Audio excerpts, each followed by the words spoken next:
नमस्कार बच्चों, स्वागत है आपका आज के लेक्चर में। आज का लेक्चर अपन ने लेक्चर नंबर 4 रखा है हेलो एल्केन्स हेलो एरिन्स का। और आज हमें क्या पढ़ना है? आज हमें chemical properties of hello arenes, जो कि अपन ने लास्ट क्लास में स्टार्ट कर दिया था, थोड़ी सी बची हुई है, वो पढ़ेंगे। फिर उसके बाद फिजिकल प्रॉपर्टीज देखेंगे, कुछ इंपॉर्टेंट पॉली हेलोजन कंपाउंड्स देखेंगे, और उसके बाद सबसे इंपॉर्टेंट ग्रिग्नार्ड रिएजेंट स्टार्ट करेंगे। ठीक है ना, बहुत इंपॉर्टेंट है ग्रिग्नार्ड रिएजेंट।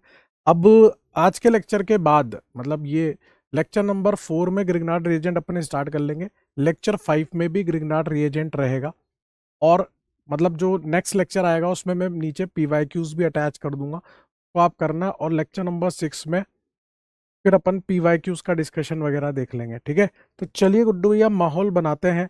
और माहौल कुछ इस प्रकार से है कि कुछ होमवर्क दिया था, पहले वो होमवर्क डिस्कस कर लेते हैं गुड्डू भैया।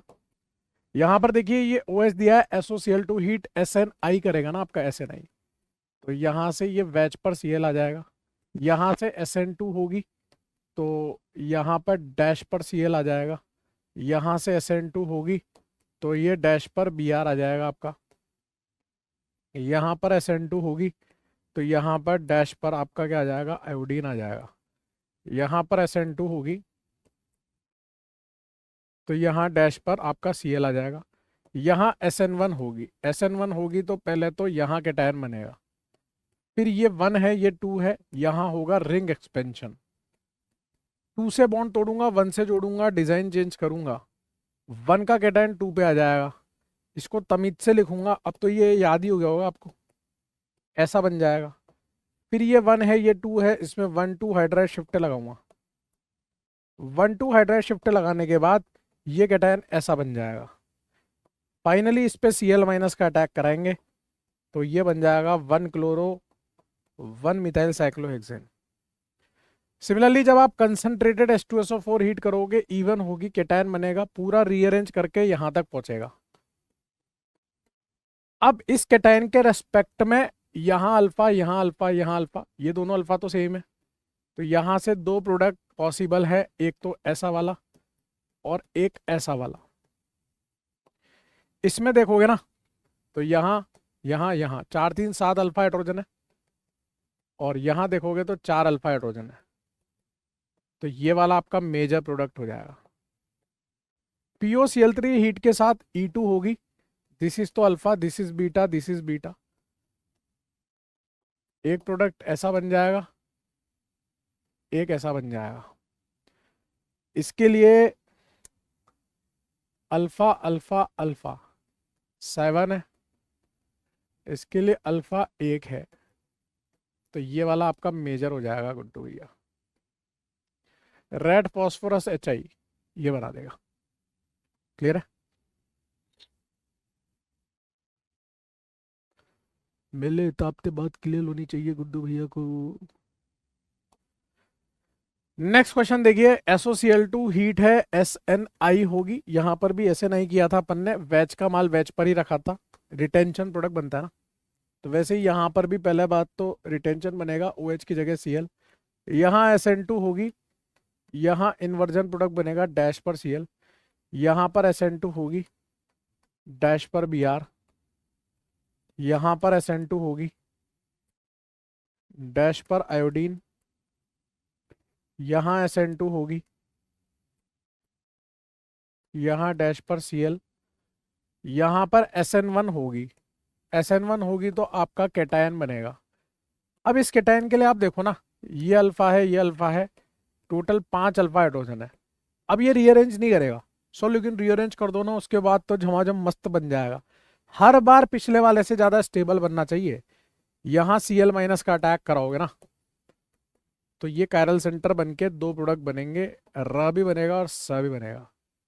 ऐसा ही कैटायन यहाँ पर भी बनेगा ना, E1 होगी ना, E1 कंसंट्रेटेड H2SO4 के साथ, उसके रेस्पेक्ट में ये अल्फा, ये अल्फा, तो दो प्रोडक्ट क्या क्या बन सकते हैं? एक तो ये वाली एल्कीन और ये वाली एल्कीन। इसमें देखोगे ना तो ये अल्फा हाइड्रोजन 3 आ रहे हैं, इसमें देखोगे तो अल्फा हाइड्रोजन 2 आ रहे हैं, तो ये वाला आपका मेजर हो जाएगा। POCl3 हीट के साथ E2 होगी, this is alpha, this is beta, this is beta. Again these two alkenes are possible and the major one will B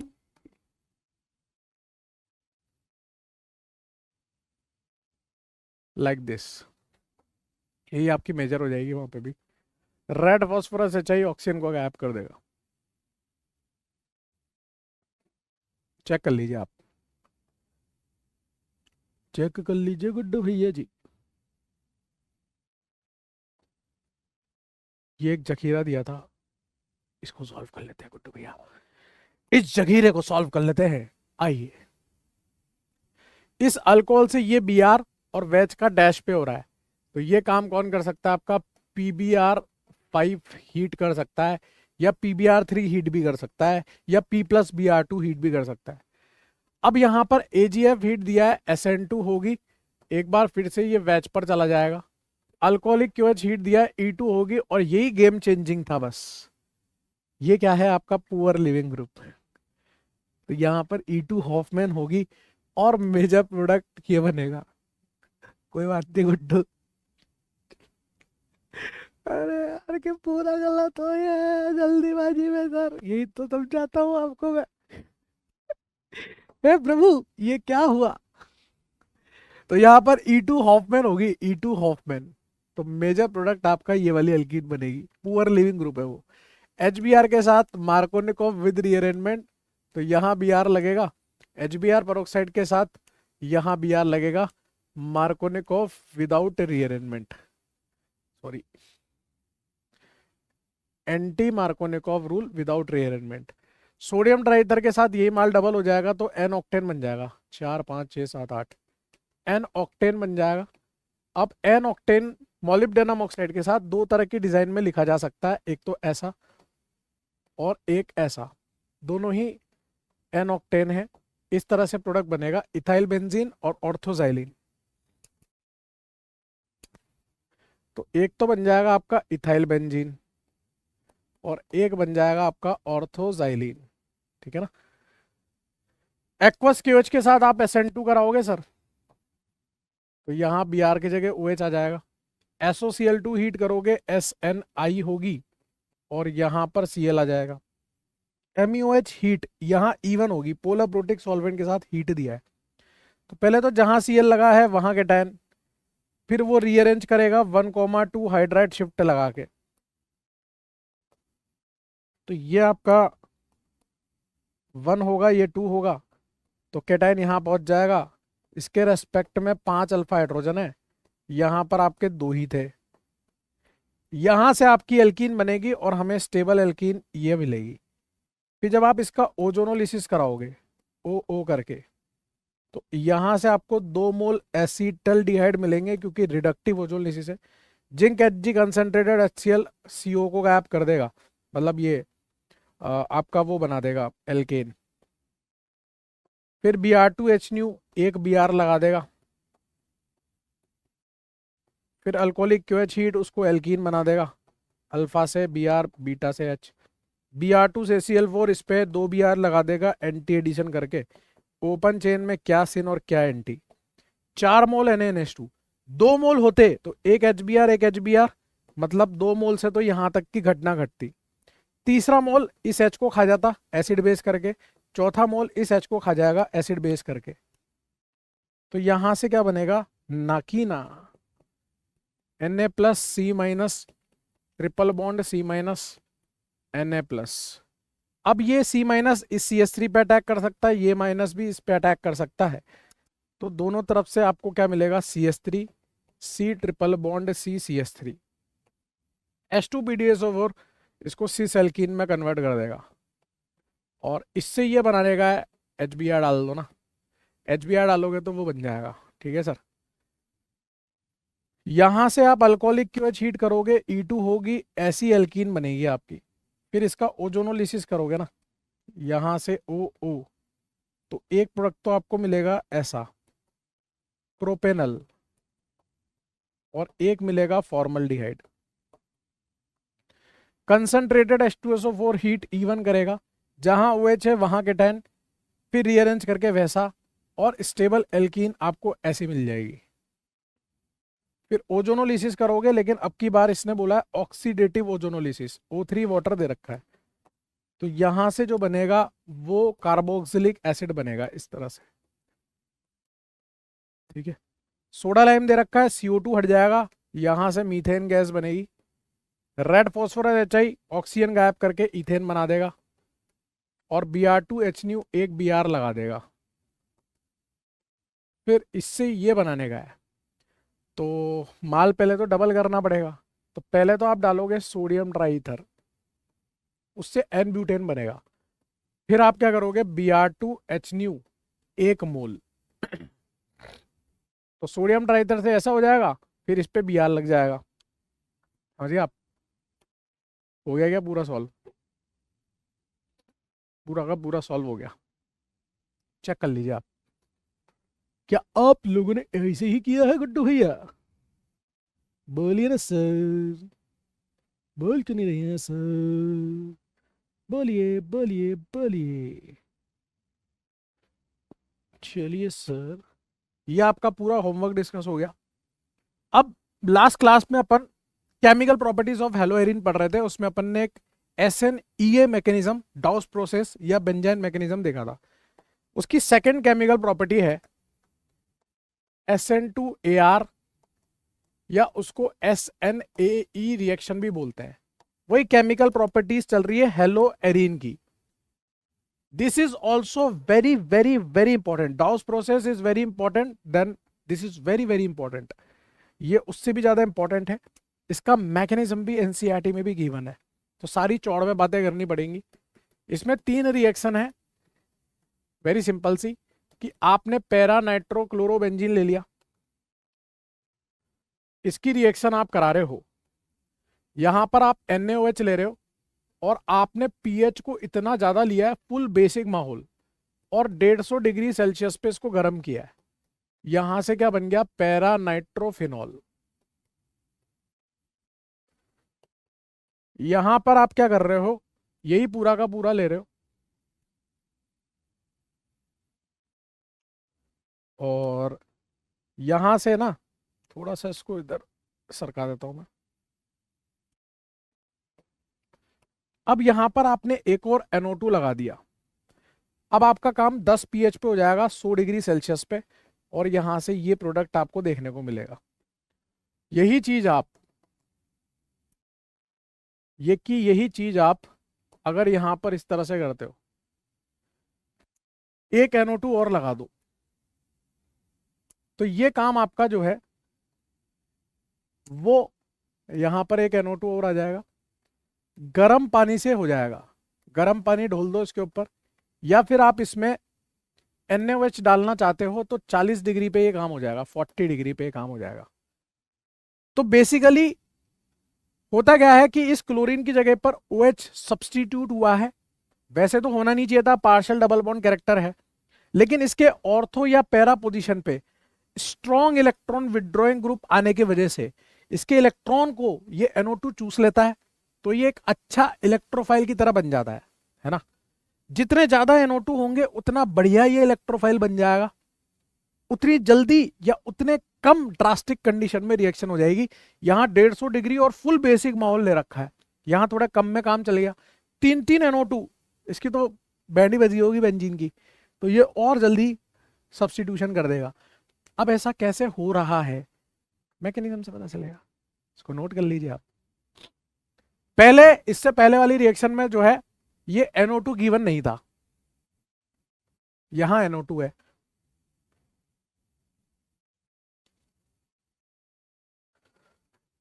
Let's see the mechanism. Each and every point of mechanism is very important. Please listen to me very carefully. Why this is SNAE, why this is SN2AR, everything I'll prove you. You got it? You better got it. आइए sir, यहां पे chlorine, यहां पर NO2,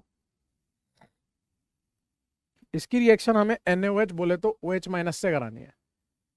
अब ये OH minus क्या कर रहा है, जहां क्लोरीन लगाया ना वहीं पे अटैक कर रहा है। दुल्हन दहेज लेके आई, ये पाई बॉन्ड टूटेगा और यहाँ पे माइनस बनेगा। थोड़ी देर के लिए बेंजीन की एरोमेटिसिटी लूज होगी, इसलिए ये स्लो स्टेप है, जबरदस्ती हम ये प्रक्रिया करा रहे हैं, यही RDS है। ऐसा करने से सिचुएशन क्या बनी, सिचुएशन ऐसी बनी, यहाँ पाई, यहाँ क्लोरीन, यहाँ पर आपका OH लग गया, यहाँ माइनस, और यहाँ पर ये NO2 लग गया। ठीक है, इस तरह की सिचुएशन बनी है, बेंजीन की एरोमेटिसिटी लूज हुई है, इसलिए स्लो स्टेप है। आपको पता है जब अपन दूल्हा दुल्हन रिएक्शन पढ़ रहे थे इलेक्ट्रोफिलिक सब्स्टिट्यूशन, तब इसका नाम रखा था व्हीलन इंटरमीडिएट, वहां पे केटायन बन रहा था अरेनियम आयन। इसका भी नाम है, इसको बोलते हैं मीजेनहाइमर कॉम्प्लेक्स। क्या बोलते हैं इसको? मीजेनहाइमर कॉम्प्लेक्स बोलते हैं। यहां इंटरमीडिएट क्या बन रहा है? कार्ब एनायन बन रहा है। जितना ज्यादा एनायन स्टेबल होगा उतनी जल्दी ये रिएक्शन पूरी हो रही होगी। अब क्यों यहां पर ये NO2 ज्यादा मात्रा में होने पर ऑर्थो पैरा पोजीशन पे ये रिएक्शन कम ड्रास्टिक कंडीशन पे हो रही है? क्योंकि ये जो माइनस बना है, ये माइनस रेजोनेंस करके यहां, यहां और यहां आ सकता है। अगर यहां पर NO2 के पास में माइनस आएगा तो वो -m लगाएगा, इस माइनस को स्टेबल करेगा। एक और NO2 होता तो वो भी -m, ये भी -m, दो -m लगते। एक और NO2 होता तो 1 2 3 NO2 के -m लगते, उसके जीवन में खुशियां आ जाती, आनंद आ जाते। तो जितने ज्यादा ऑर्थो पैरा पोजीशन पे स्ट्रॉन्ग इलेक्ट्रॉन विड्रॉइंग ग्रुप लगे होंगे उतना ज्यादा ये एनायन स्टेबल होगा, उतनी जल्दी ये रिएक्शन कंप्लीट हो रही होगी। यानी कि रेट किस बात पर डिपेंड कर रही है? इस एनायन की स्टेबिलिटी पे डिपेंड कर रही है। अभी मेरी बात खत्म नहीं हुई है गुड्डू, अभी मैं बोल रहा हूं लगातार। अगर मैं आपसे पूछूं इस क्लोरीन की जगह पर यहां फ्लोरीन होता, ब्रोमीन होता, आयोडीन होता, किसमें रिएक्शन फास्ट होती? पता है आपका आंसर क्या आ रहा है? तुरंत आपने जवाब दिया और आप बोल रहे हो आयोडीन होता तो फास्ट होती। अब ध्यान से सुनना, ये फ्लोरीन है, ये क्लोरीन है। क्या इस स्लो स्टेप में मैंने इस हेलोजन को यहां से निकाला क्या? क्या मैंने इस स्लो स्टेप में इस हेलोजन को यहां से निकाला क्या गुड्डू? नहीं निकाला। तो इस हेलोजन का इस माइनस पे क्या इफेक्ट लगेगा? जो भी ये लगा सकता होगा ये तो -i लगा रहा होगा, मतलब ये भी एनायन की स्टेबिलिटी में कंट्रीब्यूट कर रहा है। और फ्लोरीन और क्लोरीन में किसका -i ज्यादा? फ्लोरीन का। तो रेट किसके केस में ज्यादा होगी?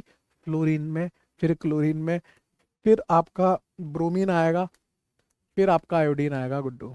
Fluorine, chlorine, bromine, iodine. बात समझ गए आप? क्योंकि स्लो स्टेप में वो हेलोजन अपन ने निकाला ही नहीं ना, आप समझो ना, तो वो भी कंट्रीब्यूट कर रहा है उस एनायन की स्टेबिलिटी में।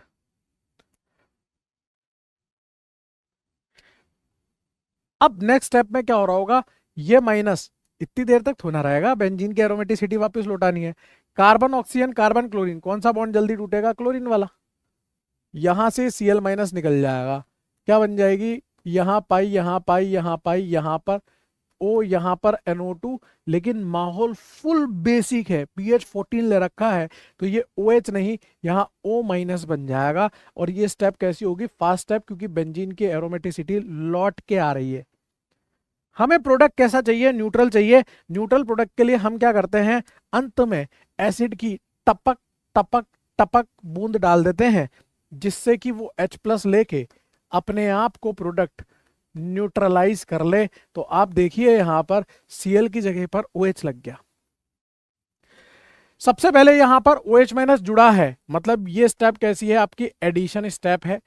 आप देखोगे फिर यहां से Cl- निकला है, ये आपकी स्टेप कैसी है? एलिमिनेशन स्टेप है। ओवरऑल आप देखोगे ना, यहां से यहां तक क्या घटना घटी है? उस Cl की जगह पर OH सब्सटीट्यूट हुआ है, यानी कि सब्सटीट्यूशन हुआ है किसका? न्यूक्लियोफाइल का।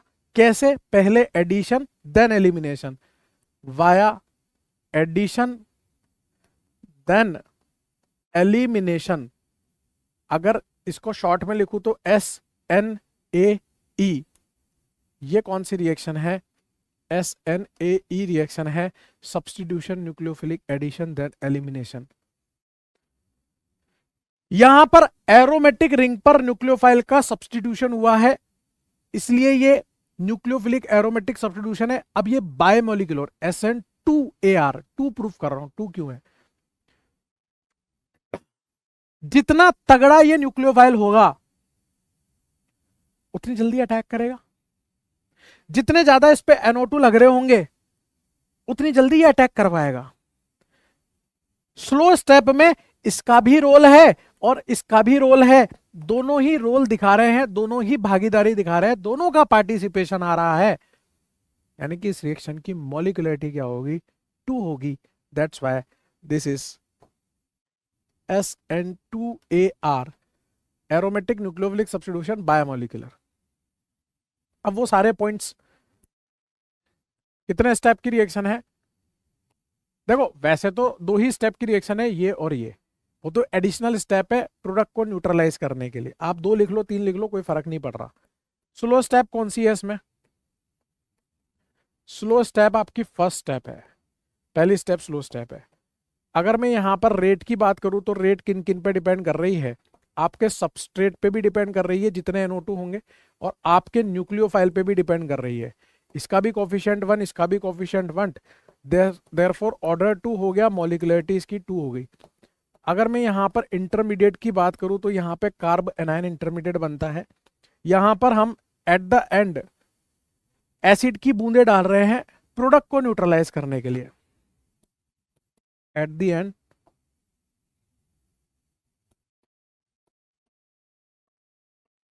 acid is added to neutralize the product।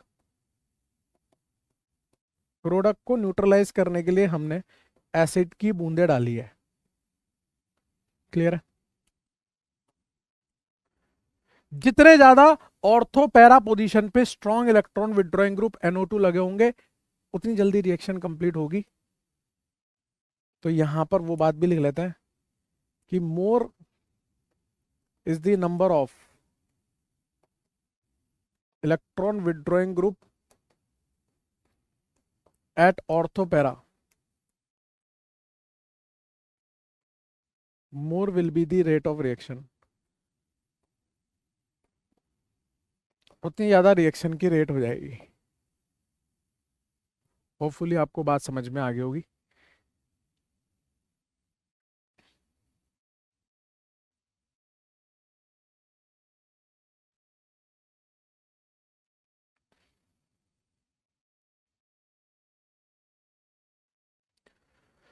इसमें 2 प्रोफाइल के क्वेश्चन बनते हैं, ये आपका मैकेनिज्म है, इसमें ईच एंड एवरी पॉइंट आपको क्रिस्टल क्लियर होना चाहिए। सारी बातें मैंने आपको मैकेनिज्म से समझा दी, ठीक है। इसी मैकेनिज्म से उठा के 2 क्वेश्चंस बना रहा हूं आपके सामने। आइए सर, पॉज करके नोट करना है आपको, पॉज करके। Question number 1, compare rate of SN2AR या SNAE। आपको SN2AR या SNAE के प्रति रेट कंपेयर करनी है। क्वेश्चन इस प्रकार से आपको दिया जाएगा कि यहां पर ब्रोमीन, यहां पर NO2, यहां पर ब्रोमीन, यहां पर 2 NO2, एक ऑर्थो पे एक पैरा पे, यहां ब्रोमीन एक पैरा पे एक मेटा पे, ब्रोमीन NO2 NO2 NO2, ये A है, ये B है, ये C है और ये D है। पहला क्वेश्चन। दूसरा क्वेश्चन, फ्लोरीन यहां NO2,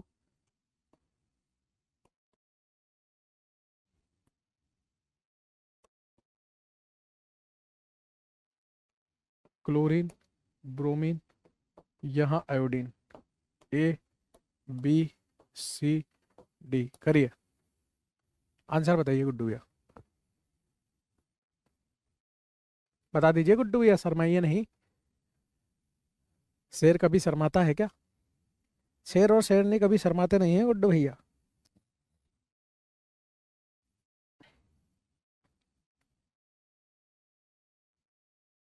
ध्यान रहे हमें NO2 ऑर्थो पैरा पे चाहिए, मेटा पोजिशन पे उसका सिर्फ माइनस का इफेक्ट लगेगा जो इतना कोई बेहतरीन चीज नहीं है।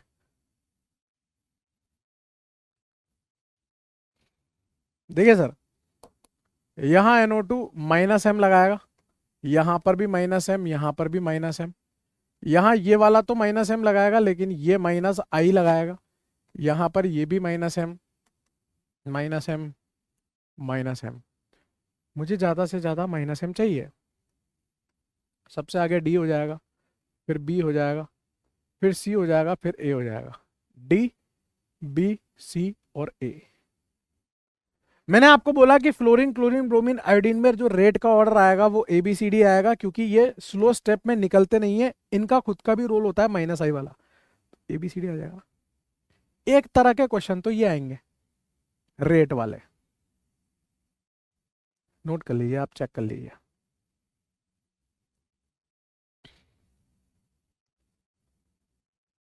दूसरी प्रोफाइल जो आती है वो ऐसी आती है गुड्डू यार। यहाँ क्लोरीन, यहाँ NO2, 1 2 3 4।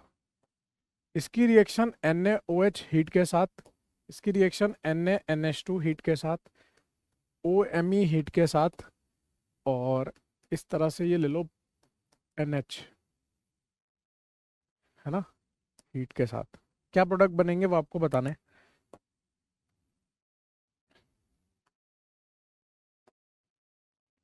ये पहली प्रोफाइल, दूसरी प्रोफाइल ऐसी ले लो। यहाँ फ्लोरीन, यहाँ आयोडीन, यहाँ NO2,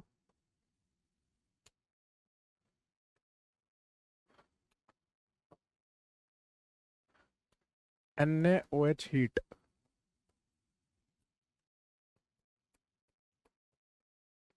यहाँ क्लोरीन, यहाँ NO2, 2 मोल। इसकी रिएक्शन Na2S हीट। करिए गुड्डू भैया जी, गुड्डू भैया कर लीजिए भैया, गुड्डू भैया कर लीजिए, गुड्डू भैया, गुड्डू भैया कर लीजिए।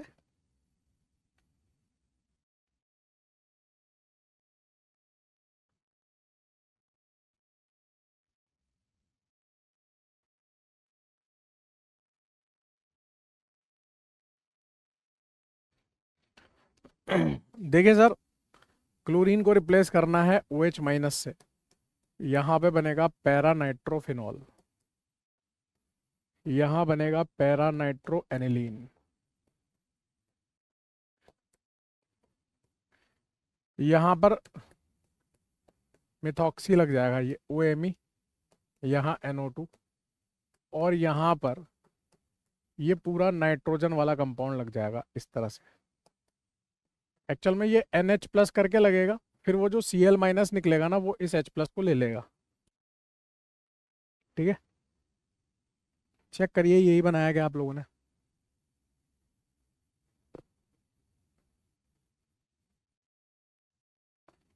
अब इसके रेस्पेक्ट में NO2 मेटा पे, इसके रेस्पेक्ट में पैरा पे है। हमारे काम का पैरा है, पैरा पे रहेगा तो माइनस एम लगाएगा, मेटा पे रहेगा तो माइनस आई लगाएगा। तो कौन जाएगा? लेकिन सर आपने तो कही थी फ्लोरीन जाओ, अब आप अपनी बात से पलट रहे हो।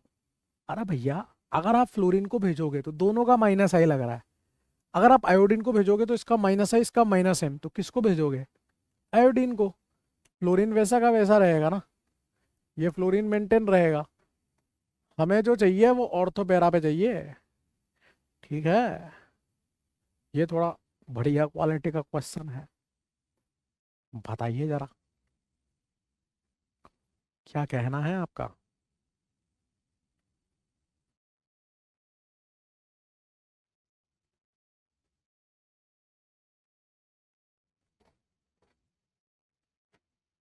यहां से देखिए S-2 ये न्यूक्लियोफाइल है, ये इस क्लोरीन को रिप्लेस करेगा। मैंने जानबूझकर हिंट के रूप में 2 लिख रखा है पहले से, तो ये S-2 है, तो S-2 क्लोरीन को रिप्लेस करके S- बनेगा पहले तो।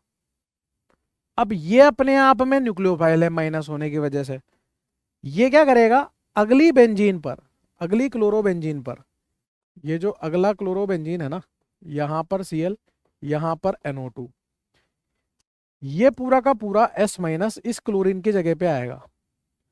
तो सिचुएशन कुछ ऐसी बन जाएगी गुड्डू भैया कि NO2 ये सल्फर इस पे अटैक करके ऐसा बना देगा। और क्या, 2 मॉलिक्यूल लगेंगे आपके इसके। ये दोनों प्रकार की न्यूक्लियोफिलिक सब्स्टिट्यूशन हो गई। एक तो SNEA जो लास्ट लेक्चर में पढ़ी थी, और एक अपन ने पढ़ी SN2AR मतलब SNAE।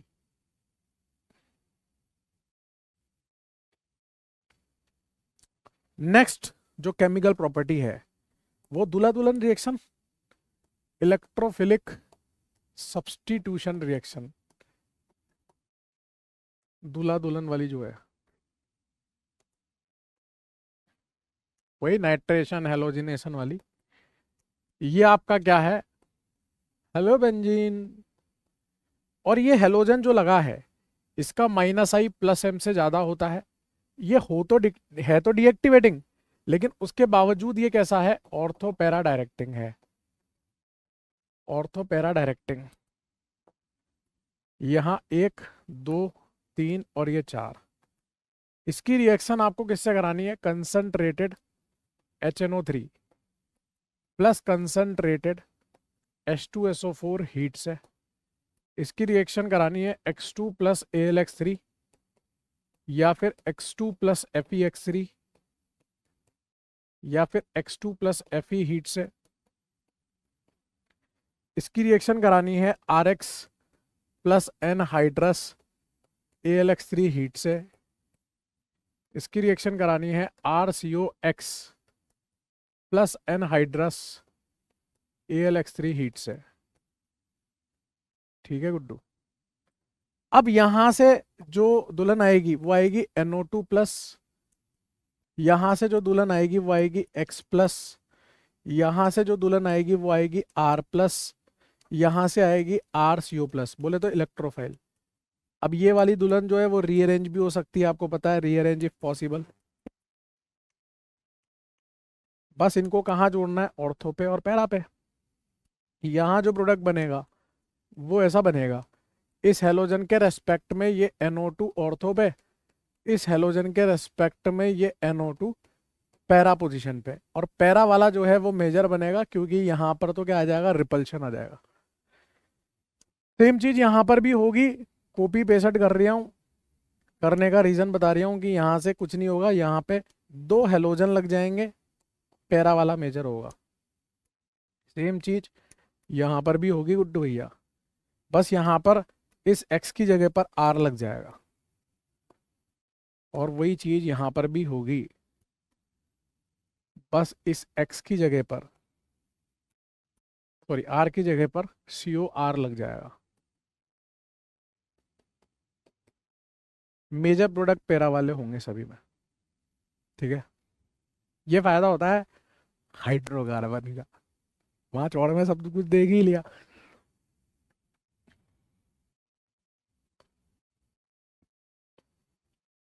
ठीक है गुड्डू भैया।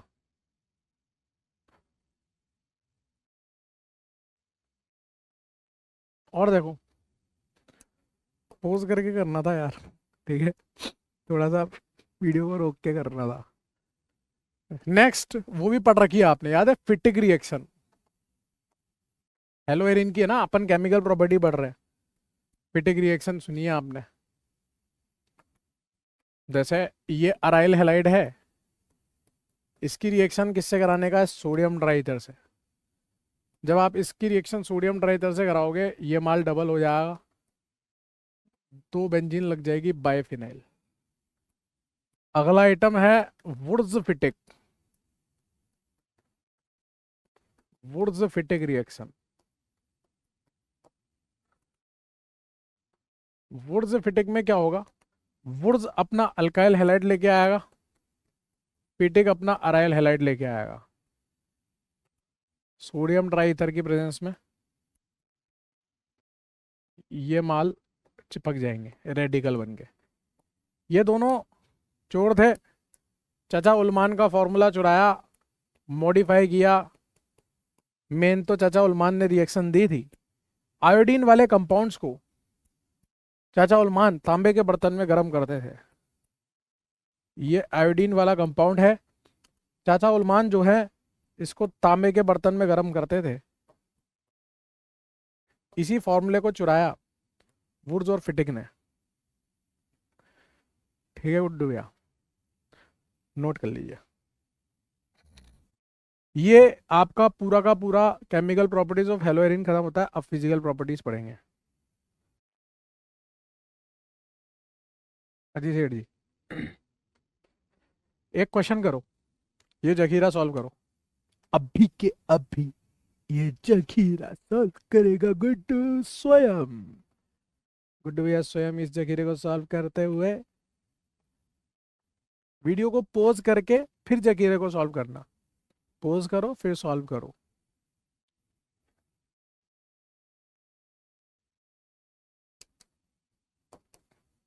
आइए सर डिस्कशन करते हैं। यहां से ये कोलबे इलेक्ट्रोलिसिस, यहाँ रेडिकल, ये बनाएगा आपकी अल्काइन।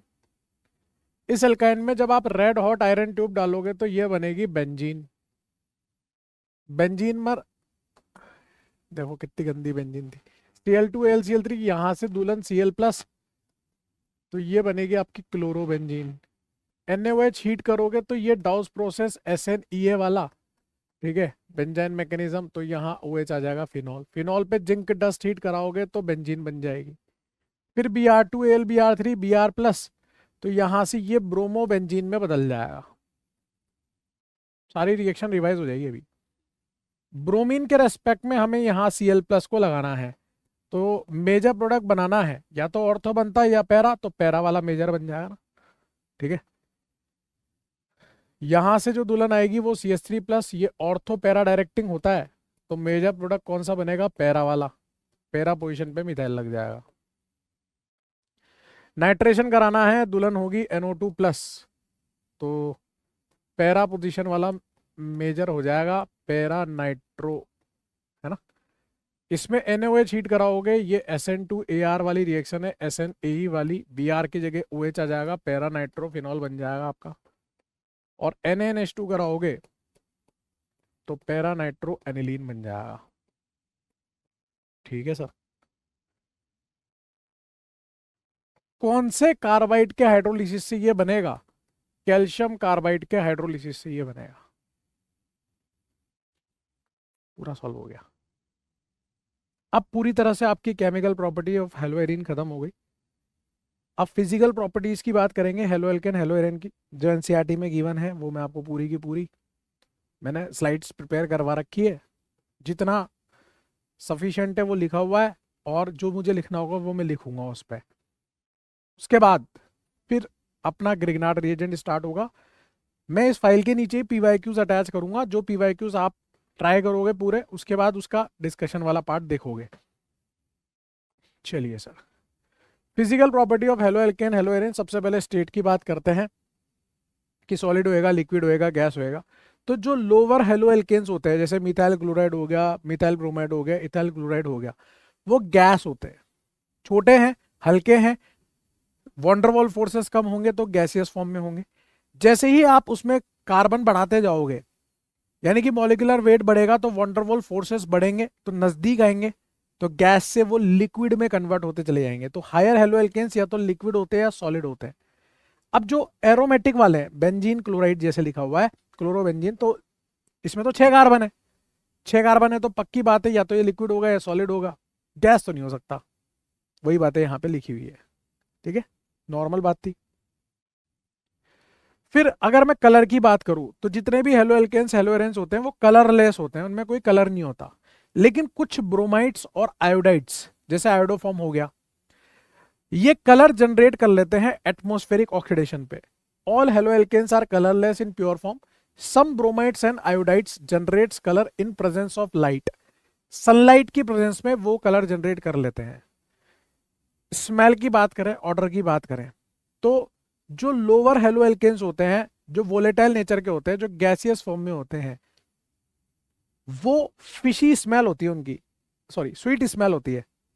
फिशी स्मेल तो अभी आगे आएगा, अमीन्स में आता है फिशी स्मेल। इसमें कैसी होती है, स्वीट स्मेल, मतलब सुगंध टाइप की होगी, परफ्यूम जैसी स्मेल होगी उनकी, है ना, लोअर हेलो एल्केन्स की। जैसे एक जैसे आप पेट्रोल होता है ना, पेट्रोल पेट्रोल को सूंघते हैं तो उसमें से अजीब सी स्मेल आती है, वैसे इसको सूंघेंगे तो इसमें से डिओड्रेंट जैसी स्मेल आएगी। ठीक है, बॉइलिंग पॉइंट की बात करते हैं, मतलब अभी बॉइलिंग पॉइंट, मेल्टिंग पॉइंट, ये भी तो फिजिकल प्रॉपर्टी होती है ना। तो बॉइलिंग पॉइंट के लिए मैं आपको पहले भी बता चुका हूँ, बॉइलिंग पॉइंट किन किन बातों पर डिपेंड करता है। बॉइलिंग पॉइंट डायरेक्टली प्रोपोर्शनल होता है एच बॉन्डिंग के, जितनी ज्यादा एच बॉन्डिंग हो रही होगी उतना ज्यादा बॉइलिंग पॉइंट होगा। डाइपोल मोमेंट के, मॉलिक्यूलर वेट के बोले तो वंडरवॉल फोर्स के, जितना ज्यादा मॉलिक्यूलर वेट उतना ज्यादा वंडरवॉल फोर्स। डायरेक्टली प्रोपोर्शनल होता है सरफेस एरिया के, और इनवर्सली प्रोपोर्शनल होता है ब्रांचिंग के। ये 4 फैक्टर्स होते हैं जिन पे बॉइलिंग पॉइंट डिपेंड करता है। सर लेकिन बॉइलिंग पॉइंट होता क्या है? बॉइलिंग पॉइंट होता है, कोई लिक्विड है उसको आप गैस में ले जाना चाहते हो, तो लिक्विड के मॉलिक्यूल को गैस में ले जाने के लिए जो हीट, जो टेम्परेचर, जो तापमान देना होता है, वो बॉइलिंग पॉइंट होता है। लिक्विड के मॉलिक्यूल पास पास होते हैं, गैस के दूर दूर, तो हमें इनके बीच में दूरी पैदा करनी है, तलाक कराना है, तो आग लगानी पड़ेगी। जितना मजबूत रिश्ता होगा उतनी ज्यादा टेम्परेचर देना पड़ेगा। तो मजबूत रिश्ता कैसा होता है? फोर्सेस जो होते हैं वो इस प्रकार के ऑर्डर में होते हैं कि एच बॉन्डिंग जो होती है वो सबसे तगड़ा फोर्स होता है, फिर डाइपोल डाइपोल, और उसके बाद आपका वॉन्डरवॉल फोर्स। ये फोर्सेस का ऑर्डर होता है गुड्डू भैया। सबसे तगड़ा एच बॉन्डिंग, फिर डाइपोल डाइपोल, फिर वॉन्डरवॉल फोर्स। एच बॉन्डिंग कब होती है? जब हाइड्रोजन फोन से जुड़ा हो, जब आपका हाइड्रोजन, फ्लोरीन, ऑक्सीजन, नाइट्रोजन, इनमें से किसी से जुड़ा होता है तो एच बॉन्डिंग होती है आपकी। अब अल्काइल हैलाइड की बात है तो वहां पे हाइड्रोजन फोन से तो जुड़ा होगा नहीं, हाँ तो कार्बन से जुड़ा होगा, तो एच बॉन्डिंग वाला केस देखने को नहीं मिलेगा। अपना क्वेश्चन डाइपोल डाइपोल या वॉन्डरवॉल फोर्स से ही हो जाता है। मॉलिक्यूलर वेट, आपका क्वेश्चन जो होगा ना वो मॉलिक्यूलर वेट से या सरफेस एरिया, इन दोनों से हो जाएगा। क्वेश्चन मैं आपको दे रहा हूं, करना गुड्डू भैया आपको स्वयं है, जिम्मेदारी से करेंगे, खुद करेंगे, स्वयं करेंगे। ये ए है, ये बी है, ये सी है, आपको बॉइलिंग पॉइंट का ऑर्डर बताना है। ये ए है, ये बी है, ये सी है, आपको बॉइलिंग पॉइंट का ऑर्डर बताना है। और यहां पर ये ए है, ये बी है, और ये सी है। बताइए गुड्डू भैया।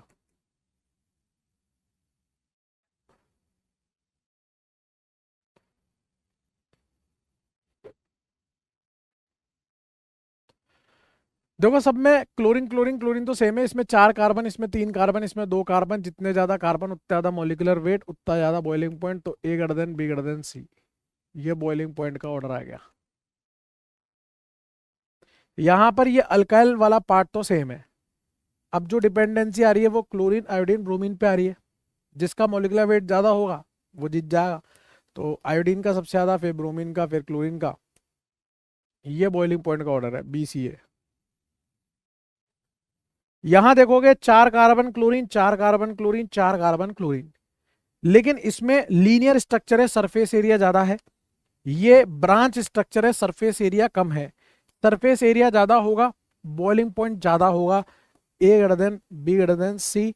ये आपका बॉइलिंग पॉइंट का ऑर्डर हो जाएगा। ऐसा क्यों होता है? क्योंकि जब कोई मॉलिक्यूल लीनियर होता है तो एक लीनियर मॉलिक्यूल और दूसरे लीनियर मॉलिक्यूल के बीच में बहुत सारे इंटरेक्शन होते हैं, जबकि ब्रांच मॉलिक्यूल होता है तो वो स्फेरिकल शेप का हो जाता है, तो उसके बीच में कम इंटरेक्शन होते हैं। तो यहाँ पर आपको ज़्यादा हीट देनी पड़ती है, यहाँ पर कम हीट, क्योंकि इंटरेक्शन कमजोर है, यहाँ इंटरेक्शन मजबूत है। इसलिए बॉइलिंग पॉइंट का ऑर्डर एबीसी आ रहा है। क्लियर है? अब एनसीईआरटी में ये भी दिया हुआ है, डाइक्लोरोबेंजीन के 3 फॉर्म, ऑर्थो, मेटा, पैरा, और इसको आपको याद ही करना है, क्योंकि समझाऊंगा बेवकूफ़ी हो जाएगी।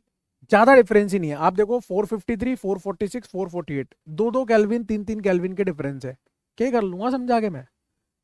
मेल्टिंग पॉइंट में 256, 249, 323, कैसे समझाऊंगा इनको मैं? लेकिन मैं इसको याद करने की आपको ट्रिक बता सकता हूं। बॉइलिंग पॉइंट के लिए जो ट्रिक है, दोनों के लिए ही सबसे पहले तो मेटा वाला सबसे पीछे आएगा। लड़ाई ऑर्थो पैरा की है। अब एबीसीडी में बी पहले आता है, तो एबीसीडी में ओ और पी में से पहले कौन सा आता है? एबीसीडी ओ पहले आता है, पी बाद में आता है। तो यहाँ पे ओ पी एम देख लो आप, ऑर्थो का सबसे ज्यादा, फिर पैरा का, फिर मेटा का। एबीसीडी में एम बाद में आता है बी से, और ओपी में से पी बाद में आता है, तो यहां पर पी ओ एम ऐसे ध्यान रख सकते हो आप। आप देखो ना, पैरा वाले का सबसे ज्यादा मेल्टिंग पॉइंट, फिर ऑर्थो वाले का, फिर मेटा वाले का, मेटा वाला सबसे लास्ट में आएगा। मेटा की वैसे भी इज्जत नहीं है। मेल्टिंग पॉइंट की बात करूं तो मेल्टिंग पॉइंट जो होता है वो पैकिंग एफिशिएंसी के डायरेक्टली प्रोपोर्शनल होता है। मैं आपको समझा भी सकता हूं, कोई बड़ी चीज नहीं है ये, आप देखिए इधर, समझ ही लेते हैं। चलो बॉइलिंग पॉइंट, मेल्टिंग पॉइंट को समझ लेते हैं। अब देखो मेल्टिंग पॉइंट, अगर मैं ऑर्थो की बात करूं तो मेल्टिंग पॉइंट क्या है कि कितने अच्छे से ये पैक हो जाए, कम से कम वॉइड्स रहे। तो यहां क्लोरीन लगा है, यहां क्लोरीन लगा है, ऐसे दो मॉलिक्यूल ले लेते हैं अपन, यहां क्लोरीन लगा है, यहां क्लोरीन लगा है। इसको जब मैं फिक्स करूंगा तो इतना बड़ा बक्सा लगा। ऐसे ही अगर मैं मेटा वाले को फिक्स करूंगा, यहां क्लोरीन लगा है, यहां क्लोरीन लगा है, यहां क्लोरीन लगा है, और यहां क्लोरीन लगा है। जब मैं इसको फिक्स करूंगा तो इतना बड़ा बक्सा लगा। और जब मैं पैरा वाले को रखूंगा, यहां क्लोरीन, यहां क्लोरीन, यहां क्लोरीन, यहां क्लोरीन, इसमें मेरे को ऐसा बक्सा लगा। सबसे छोटा बक्सा किसमें लगा? पैरा वाले में। सबसे बढ़िया पैकिंग इसमें हुई है। पैरा का मेल्टिंग पॉइंट सबसे ज्यादा होगा, जितनी बढ़िया पैकिंग उतना ज्यादा हीट करना पड़ेगा उसको कन्वर्ट करने के लिए लिक्विड में। फिर आप ऑर्थो वाले को देखो, छोटा बक्सा है मेटा वाले से, मेटा वाले में यहाँ वॉइड्स ज्यादा है, गैप ज्यादा है, समझिए आप, इसलिए पैरा ऑर्थो मेटा। होपफुली आपको क्लियर होगी ये बात। याद करने का तरीका मैंने आपको बता दिया। मेल्टिंग पॉइंट, बॉइलिंग पॉइंट के बारे में अपन डिस्कस कर चुके हैं।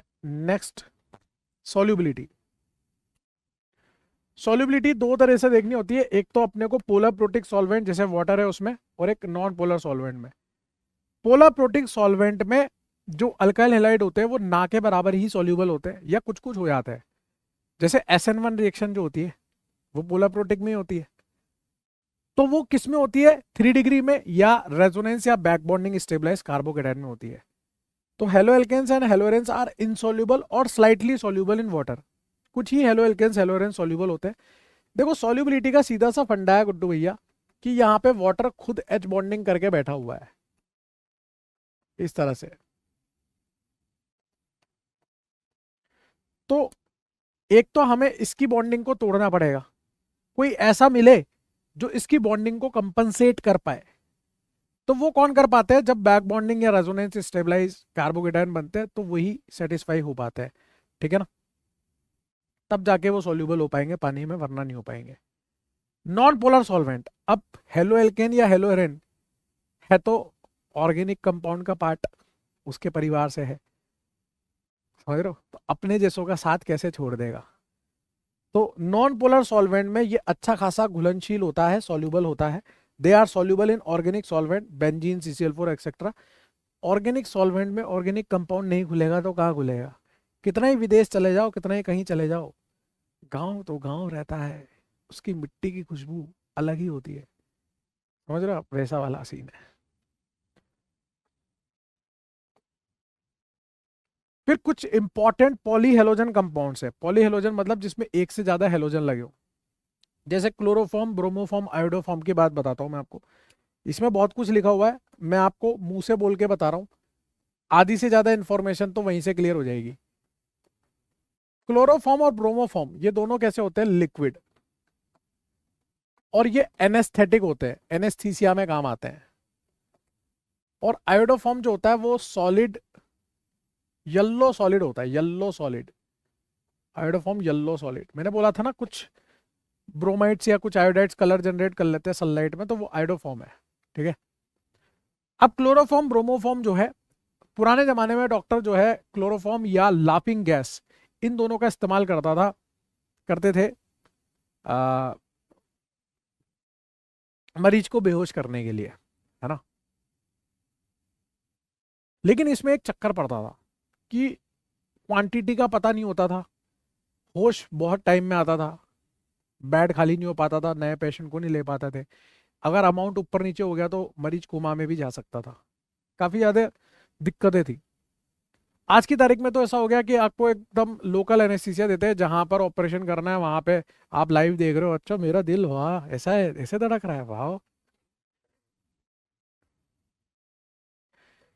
अब ये क्लोरोफॉर्म जो है इसको डार्क कलर की बोतल में रखा जाता था, पूरा ऊपर तक भर के रखते थे, ढक्कन लगा के रखते थे। अगर जरा सा भी एयर इसमें कांटेक्ट में आ गया या सनलाइट इसके कांटेक्ट में आ गई तो उस केस में क्या होता था, ये क्लोरोफॉर्म ऑक्सीजन के साथ लाइट की प्रेजेंस में फॉस्जीन गैस बना लेता है, जो एक पॉइजनस कंपाउंड है। अब जब आप भर रहे हो, ढक्कन लगा रहे हो, इतनी सी देर के लिए तो कांटेक्ट में आएगा ही आएगा। ऐसे केस में हम क्या करते हैं, इसमें थोड़ा सा 1% इथेनॉल मिला के रखते हैं। 1% इथेनॉल क्या करता है, जो बन चुकी फॉस्जीन है उसमें से दोनों सीएल को उड़ा के ओईटी ओईटी लगा देता है, जो कि नॉन टॉक्सिक कंपाउंड है। मतलब आपने ढक्कन लगाते वक्त उसमें 1% इथेनॉल मिला दो, ताकि जो बनी हुई फॉस्जीन गैस है वो भी गायब हो जाए। समझ गए आप बात को? ये क्लोरोफॉर्म की कहानी है, ये ब्रोमोफॉर्म की कहानी है। मेरे हिसाब से बात समझ गए होंगे, यही सारी बातें यहाँ पे लिखी हुई है। जब आप पढ़ोगे तो यही सारी बातें निकल जाएगी कि फॉस्जीन गैस डार्क कलर की बोतल में रखते हैं, अप टू द ब्रिम रखते हैं, पहले इसके लिए यूज होता था, वही सारी बातें यहाँ पे लिखी हुई है। कुछ इंपॉर्टेंट रिएक्शन है क्लोरोफॉर्म की, जैसे 6 मोल एजी हीट के साथ आप इसको गर्म करते हो तो ये क्या दे देता है आपको, एसिटाइलिन दे देता है। ये मैं आपको पढ़ा चुका हूँ, आपको शॉर्ट ट्रिक भी बताई थी। 3 क्लोरीन को इस तरह से रखिए, बीच में 6 मोल, बीच में 6 मोल एजी को ऐसे रखिए, इधर भी क्लोरीन क्लोरीन क्लोरीन रखिए, बीच में सी एच रखिए, और यहाँ से 6 मोल AgCl को निकाल दीजिए, ट्रिपल बॉन्ड आ जाएगा। इसी क्लोरोफॉर्म की रिएक्शन अगर आप HNO3 से कराते हो तो यहाँ से नाइट्रो क्लोरोफॉर्म बनता है, जिसको क्लोरोपिक्रीन भी बोलते हैं, जो टीयर गैस होती है, आंसू गैस होती है। आंसू गैस के गोले जब बहुत ज़्यादा लोग उड़दंग मचा देते हैं तो फिर जो पुलिस होती है उसको आंसू गैस के गोले छोड़ने पड़ते हैं उनको, ठीक है, टीयर गैस। अब इसमें भी आप ऐसे कर सकते हो कि जैसे शॉर्ट ट्रिक बता रहा हूँ, H पे प्लस CCl3 माइनस, ठीक है ना, और या फिर इसको ऐसे नहीं, ऐसे करो, यहाँ से ये 3Cl ले लो, यहाँ से H, और यहाँ से HNO3, ऐसे हो जाएगा। अपने को क्या, अपने को पानी निकालना है। जब वैसे भी नाइट्रोक्लोरोफॉर्म बनेगा तो पानी आंखों से निकल ही जाएगा। ये बन गया क्लोरोपिक्रीन टीयर गैस। क्लोरोफॉर्म को जब आप एसीटोन से मिलाते हो, मतलब क्लोरोफॉर्म में आप एसीटोन डालते हो, तो उस केस में क्या होता है, ये H पे प्लस है, CCl3 माइनस है, ये डेल्टा प्लस है, ये डेल्टा माइनस है। इस प्लस को तो माइनस दे दो, माइनस को प्लस दे दो, तो यहाँ OH और यहाँ CCl3, ये बन जाता है क्लोरीटोन, जो कि एक हिप्नोटिक ड्रग है, ठीक है ना। तो ऐसे जब किसी से कुछ इन्फॉर्मेशन निकलवानी होती है तो ये यूज़ करते हैं, और प्रोफेशनल अमाउंट में यूज़ करा जाता है। और फिर वो ऐसे बात कर रहा था, मेरा नाम अपेमर है, जो अच्छे है, लेकिन मुझे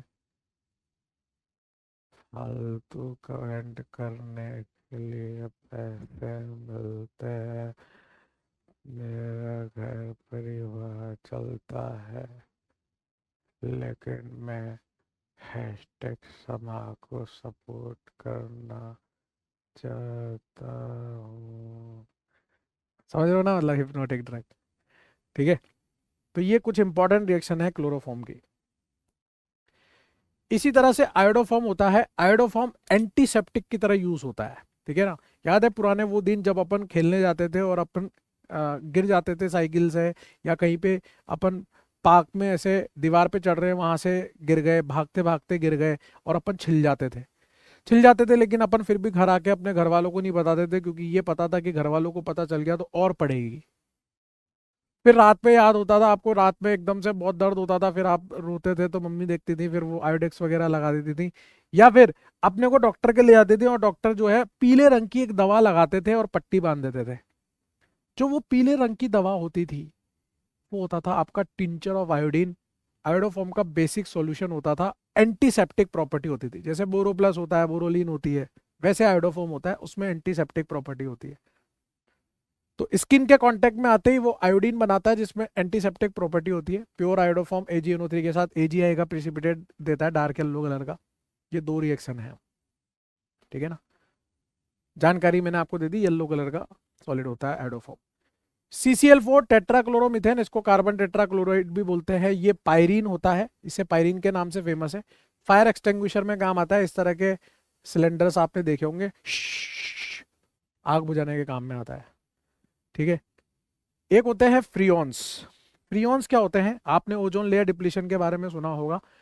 जो क्लोरोफ्लोरो कार्बन्स होते हैं वो ओजोन लेयर को डिप्लीट कर रहे हैं और वो क्लोरोफ्लोरोकार्बन अपने घर से ही निकल रहे हैं। जो हम आज सुख सुविधाओं को भोग रहे हैं, हम एसी का उपयोग कर रहे हैं, हम फ्रिज का उपयोग कर रहे हैं, अपने आप को हमने इस तरह से बना लिया है, लेकिन हम अपना ही नुकसान फिर से कर रहे हैं। वो जो क्लोरोफ्लोरोकार्बन है, एक क्लोरोफ्लोरोकार्बन जाके 1000 ओजोन के मोलिक्यूल को डिप्लीट करता है। आपको पता है ये बात? तो आप भी तो करते हो, हम तो सभी कर रहे हैं, क्या कर सकते हैं, गर्मी बहुत हो रही है।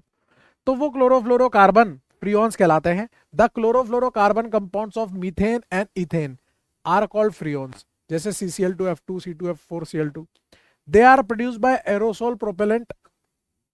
ये एरोसोल प्रोपेलेंट के द्वारा रेफ्रिजरेशन, एयर कंडीशनिंग पर्पस, इनके लिए यूज होता है। Excess use result in ozone layer depletion. अब इन फ्रियोन का नॉमेनक्लेचर कैसे करते हैं, जैसे ये आ रहा है ना CCl2 CF2, इनका नॉमेनक्लेचर कैसे होता है, वो जो गैसेज होती है ना उनका नॉमेनक्लेचर। जैसे CF2 Cl2 को फ्रियोन 1,2 कहते हैं। अब ये फ्रियोन 1,2 कैसे निकल के आया? जो फ्रियोन होता है ना उसके पीछे CBA लिखा होता है। इस C का मतलब क्या है? नंबर ऑफ कार्बन, मतलब नंबर ऑफ कार्बन -1, वो C की वैल्यू है। C की वैल्यू क्या है? What is C? C-1, carbon में से एक घटा दो। What is B? हाइड्रोजन में एक जोड़ दो, number of hydrogen +1। What is A? Number of fluorine. ये CBA की वैल्यू होती है। अगर जैसे आपके पास फ्रियोन 012 लिखा हुआ है, 12 लिखा है तो आप उसको 012 मानोगे। तो C की वैल्यू आपकी कितनी आ रही है? 0। और 0 बराबर क्या आ रहा है आपका? C आपका 0 है और C आपका क्या है? C-1, यानी कि C-1 बराबर 0। यहां से कार्बन की वैल्यू कितनी आ गई? 1। मतलब अपन निकालने जा रहे हैं कौन सा क्लोरोफ्लोरोकार्बन है, तो कार्बन तो हो गया 1। अब हाइड्रोजन निकालते हैं। B की वैल्यू कितनी आ रही है? 1। B आपका 1 है। 1 बोले तो H+1, यहां से H कितना निकल के आया? 1 - 1 0, मतलब हाइड्रोजन है ही नहीं। अब A क्या है? फ्लोरीन। और A की वैल्यू यहां पर कितनी आ रही है? 2, यानी कि फ्लोरीन कितने हैं? 2, यानी कि CF2। अब जो बची हुई वैलेंसी है उसको हम क्लोरीन से सेटिस्फाई करते हैं, तो CF2Cl2 फ्रियोन 012 होगा। हालांकि इतना डिटेल में आपसे कोई पूछेगा नहीं वैसे। नेक्स्ट है DDT, dichloro diphenyl trichloro ethane. ये कैसे बनता है? ये वर्ल्ड वॉर 2 के टाइम तक यूज होता था। ये एक इंसेक्टिसाइड्स था, लेकिन इसका यूज करना हमने बैन कर दिया क्योंकि ये इनडायरेक्टली पॉइजन की तरह काम कर रहा था, पेड़ पौधों के लिए भी, जमीन के लिए भी और इंसान के लिए भी, ठीक है ना। तो फिर बंद कर दिया था इसको। Prepared by heating chlorobenzene in the presence of concentrated H2SO4, it was used as insecticide. क्या होता है वो बता रहा हूं मैं आपको, इधर बना के दिखा देता हूं मैं। क्लोरल क्या होता है, पहले क्लोरल समझो। ये आपका क्लोरल है, ये एल्डिहाइड और ये CCl3। इसको थोड़ा चौड़ में लिखोगे तो ऐसे लिख सकते हो, Cl Cl Cl CH double bond, ये आपका क्लोरल है। इसकी रिएक्शन आपको क्लोरोबेंजीन से करानी है।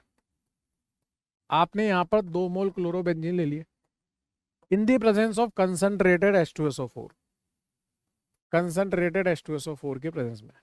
कंसंट्रेटेड H2SO4 यहां पे वर्क करेगा डिहाइड्रेटिंग रिएजेंट का। अपने को क्या है, अपने को यहां से पानी निकालना है। पानी निकालने के बाद सिचुएशन ऐसी बनेगी, यहां Cl, यहां Cl, यहां Cl, यहां CH, इससे एक ये वाली क्लोरोबेंजीन और एक ये वाली क्लोरोबेंजीन, ठीक है। अब आप ये देखो, ये 2 कार्बन है, क्या बन गया? ये डाइक्लोरो डाइफिनाइल ट्राइक्लोरो इथेन। क्या बन गया? डाइक्लोरो, 2 क्लोरीन है, डाईफिनाइल, दो फिनाइल है, ट्राइक्लोरो,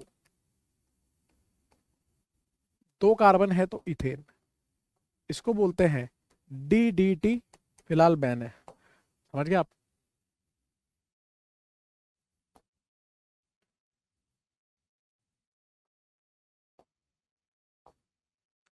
ठीक है गुड्डू भैया, यहां तक नोट कर लीजिए।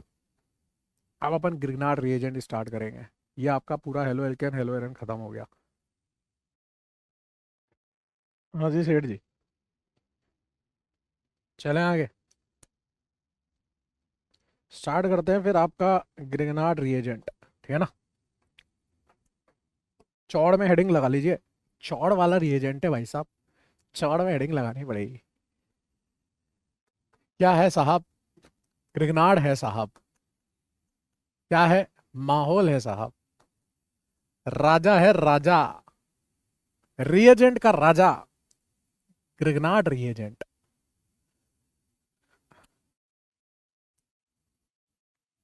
पहले तो मैंने आपको ये बनाना सिखा दिया था, फिर से एक बार बात कर लेते हैं उसकी। Method of preparation of Grignard reagent.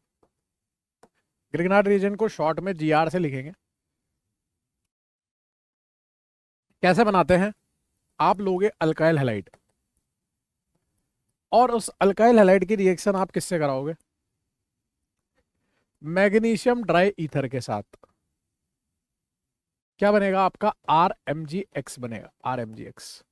अच्छा, थोड़ा सा ग्रिग्नार्ड के बारे में आपको इन्फॉर्मेशन देता हूँ, बढ़िया इन्फॉर्मेशन है। ग्रिग्नार्ड जो होता है ना आपका, वो ऐसा होता है, RMgX, R पे होता है माइनस, Mg पे होता है +2, X पे होता है माइनस। इसमें क्या होता है गुड्डू भैया, 50% तो आपके आयनिक कैरेक्टर होते हैं, और 50% ये कोवेलेंट कैरेक्टर रखता है। मतलब ये वाला जो बॉन्ड है ना R और Mg का, ये 100% ना तो आयनिक होता है ना 100% कोवेलेंट होता है, ये दोनों तरह का होता है, बीच का होता है ये बेसिकली। ये एक ऑर्गेनोमेटेलिक कंपाउंड है आपका, ठीक है। ये क्या है, ऑर्गेनोमेटेलिक कंपाउंड। ऑर्गेनोमेटेलिक कंपाउंड क्या होते हैं, जिसमें मेटल कार्बन से डायरेक्टली जुड़ा होता है, पहले भी बता चुका हूं। अगर मैं इसके मैकेनिज्म की बात करूं, तो ये आपका मेटल मैग्नीशियम, मेटल का काम एक ही है दुनिया में, इलेक्ट्रॉन छोड़ना, तो ये दो इलेक्ट्रॉन छोड़ेगा साहब, और ये आपका अल्काइल हैलाइड है। बस इसको इसी दो इलेक्ट्रॉन की चाहत थी। आपको पता है यहाँ कार्बन है और हेलोजन है, कार्बन पे डेल्टा प्लस, हेलोजन पे delta minus, due to electronegativity का डिफरेंस। तो ये दो इलेक्ट्रॉन कहाँ जाके चिपकना पसंद करेगा, जहां पर इलेक्ट्रॉन की कमी है। तो यहां से क्या बनेगा गुड्डू भैया, R माइनस, और बनेगा X minus.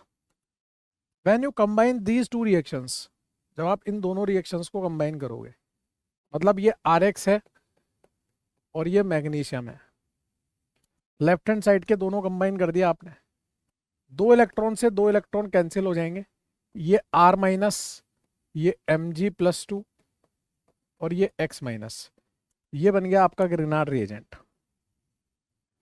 This is your Grignard. ये जो मैकेनिज्म मैंने आपको बताया, ये एक आयनिक मैकेनिज्म है। कैसा है, आयनिक मैकेनिज्म। अब इसी का कोवेलेंट वाला मैकेनिज्म, मतलब कोवेलेंट कैरेक्टर कैसे आते हैं वो बता रहा हूं।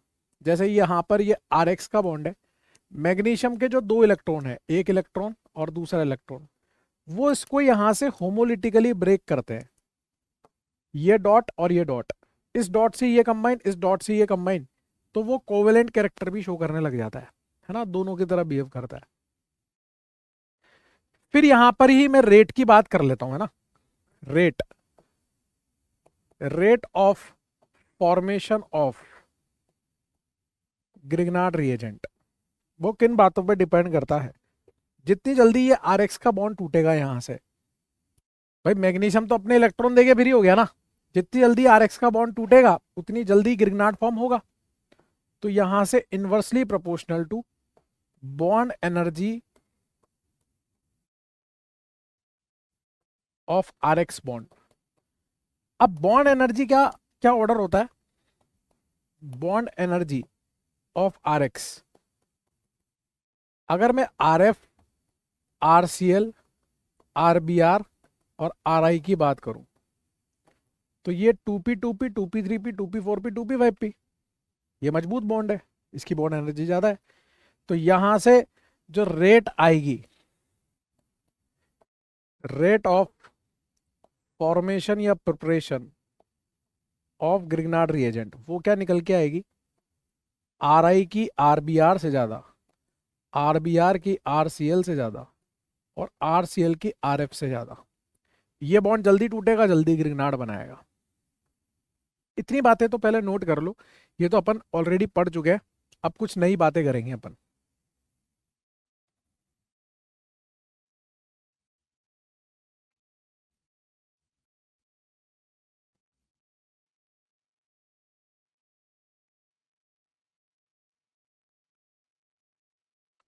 ठीक है गुड्डू भैया, अब कुछ गहरी बातें। अच्छा ये भी लिख देता हूँ यहाँ पे मैं कि ऑर्गेनोमेटेलिक कंपाउंड क्या होता है, when metal is directly attached to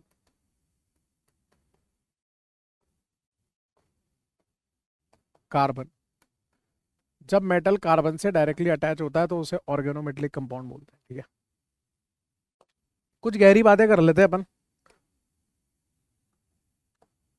जो assertion reason, statement based, correct incorrect type के क्वेश्चंस में पूछ ली जाती है।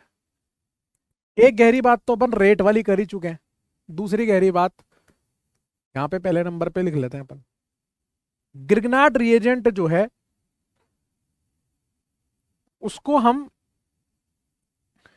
पोलाप्रोटिक सॉल्वेंट में नहीं रखते, अगर रखेंगे तो वो एसिड बेस रिएक्शन कर जाएगा और फिनिश हो जाएगा। तो Grignard reagent can't be stored in polar protic solvent because it do acid base reaction and finished, खल्लास हो जाएगा वो। अगर आपने ग्रिग्नार्ड को पानी में रख दिया, पोलाप्रोटिक सॉल्वेंट का सबसे बेहतरीन उदाहरण क्या है, पानी। पानी में होता है H प्लस और OH माइनस, ये R माइनस जो है इस H प्लस पे अटैक करके अपने आप को फिनिश कर देगा, ग्रिग्नार्ड ही नहीं रहा। तो इसलिए ग्रिग्नार्ड को कभी भी पोलाप्रोटिक सॉल्वेंट में नहीं रखते, ग्रिग्नार्ड खल्लास हो जाता है। ग्रिग्नार्ड को जैसे मछली जल की रानी है, वैसे ग्रिग्नार्ड को डर लगता है पानी से।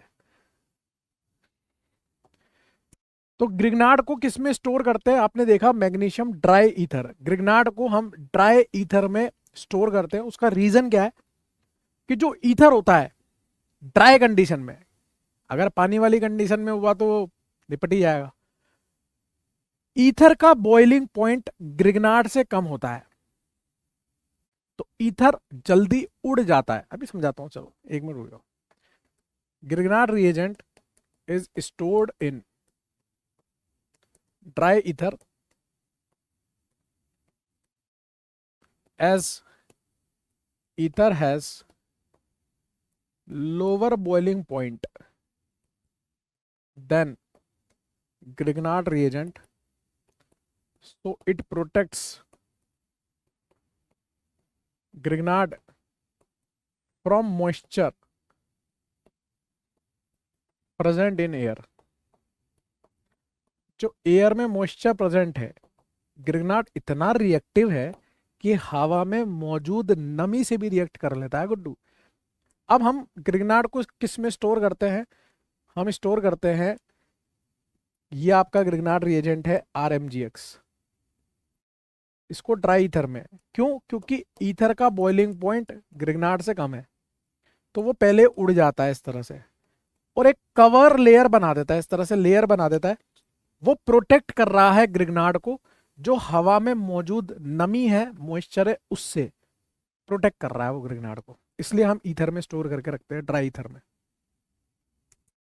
समझिए आप। तीसरी गहरी बात, in general Grignard can be prepared bye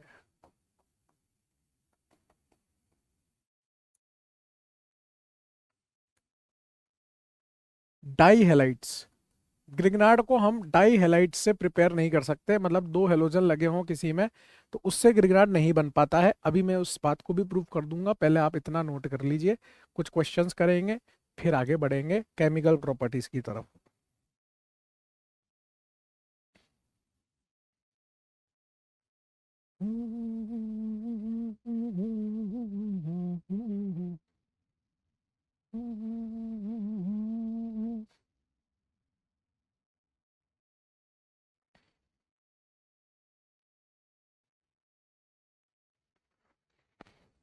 आइए सर, कुछ एग्जांपल्स करते हैं, उससे ये बात भी क्लियर हो जाएगी। CH3Cl, इसकी रिएक्शन हमें करानी है मगडी से। मगडी बोले तो मैग्नीशियम ट्राईथर। इसी तरह से CH3Br, इसी तरह से CH3CH2Cl।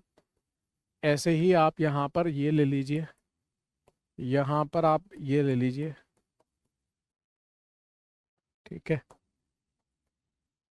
वही मगडी मगडी मगडी मगडी,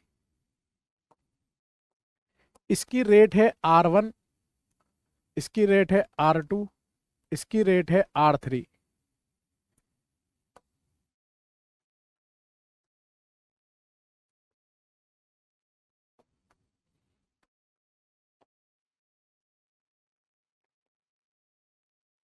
और वही मगडी ले रखी है अपन ने।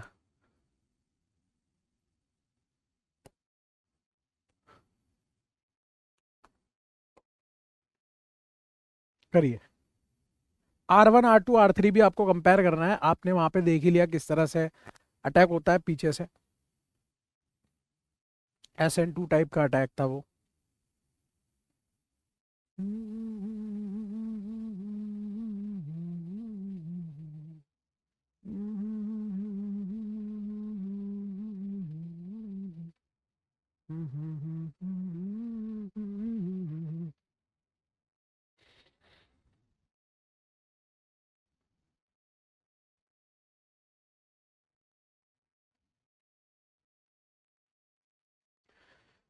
देखिए सर, यहाँ पर क्या होगा, यहाँ बनेगा आपका CH3MgCl, यहाँ पर CH3MgBr, और यहाँ पर CH3CH2MgCl, ठीक है।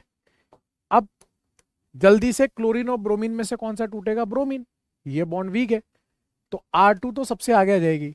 अब लड़ाई है R1 R3 की, तो पीछे से अटैक करना कहाँ आसान है, इस पे या इस पे? SN2 अटैक इस पे फास्ट होगा, तो R1 और R3 ये ऑर्डर आ जाएगा, R2 R1 R3, ठीक है। जहां क्लोरीन है बस वहीं पर आपको MgCl लगा देना है। अब सर यहाँ तो पार्शियल डबल बॉन्ड कैरेक्टर होता है सर, SN2 कैसे होगी? कोवेलेंट वाला तरीका, रेडिकल वाला, तो यहां से ये PH Mg बना लेगा। अब यहां क्या होता है, ये एक तरफ से ग्रिग्नार्ड बनाता है, यहां से इसने ग्रिग्नार्ड बनाया MgCl करके, ये बन गया माइनस। अब ये वेट नहीं करेगा, ये खुद माइनस यहां से पीछे से अटैक करेगा इंट्रामोलिकुलर, और अटैक करने के बाद यहां से Cl को बाहर निकालेगा। तो मैंने थोड़ा सा गलत कर दिया, आई एम सॉरी, यहां माइनस नहीं है, यहां माइनस है।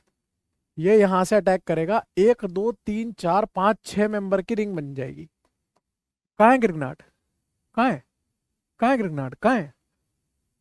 ऐसे ही ये 1 डिग्री है, ये 2 डिग्री है, तो पहले कौन सा ग्रिग्नार्ड फॉर्म होगा? ये 1 डिग्री वाला ग्रिग्नार्ड फॉर्म होगा गुड्डू भैया। 1 डिग्री बनते ही यहां ये जो एनायन है अटैक करेगा यहां से Cl बाहर, 1 2 3 4 5 मेंबर की रिंग बनेगी, और ये मिथाइल इस तरह से। कहाँ है ग्रिग्नार्ड? कहाँ है? कहाँ है? इसीलिए डाई हेलाइट से ग्रिग्नार्ड फॉर्म नहीं हो पाता। ये था method of preparation of Grignard. अब केमिकल प्रॉपर्टीज की बात करेंगे गुड्डू भैया। हाई सेठ जी, तो ये मेथड ऑफ प्रिपरेशन की कहानी थी। अब अपन स्टार्ट कर रहे हैं केमिकल प्रॉपर्टीज। हेडिंग लगा लीजिए, chemical properties of Grignard reagent. यहां से कहानी स्टार्ट हो रही है गुड्डू भैया। अब देखना है इसका कमाल आप। जलवा है भैया, जलवा। ग्रिग्नार्ड का जलवा देखना अब आप।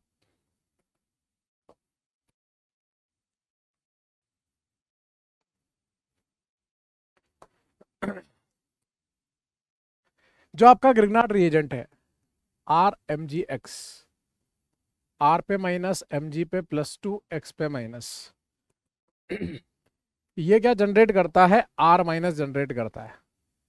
और ये R माइनस दो तरह से बिहेव कर सकता है। या तो ये बिहेव कर सकता है बेस की तरह, या ये बिहेव कर सकता है न्यूक्लियोफाइल की तरह। माहौल है गुड्डू भैया, माहौल है। जब ग्रिग्नार्ड बेस की तरह एक्ट करेगा,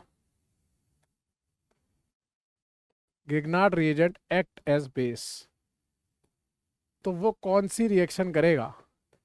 acid base reaction, acid base reaction of Grignard. हालांकि ये मैं आपको पहले ही पढ़ा चुका हूं एल्केन के मेथड ऑफ प्रिपरेशन के दौरान, दोबारा से पढ़ने का घमंड है अपने को। ये आपका ग्रिग्नार्ड है। ग्रिग्नार्ड की रिएक्शन जब आप पानी से कराते हो, अभी अभी बताया था आपको कि R माइनस इस H+ पे अटैक करेगा, यहां से हाइड्रोकार्बन बनेगा, ये Mg इसके साथ एक X लगा है और एक OH। अब ये काम सिर्फ पानी नहीं कर सकता, जो भी हाइड्रोजन एसिडिक होगा वो सब कर सकते हैं। जैसे कि दारू कर सकती है, जैसे कि HX कर सकता है, जैसे फिनॉल कर सकता है, जैसे कार्बोक्सिलिक एसिड कर सकता है, जैसे सल्फोनिक एसिड कर सकता है,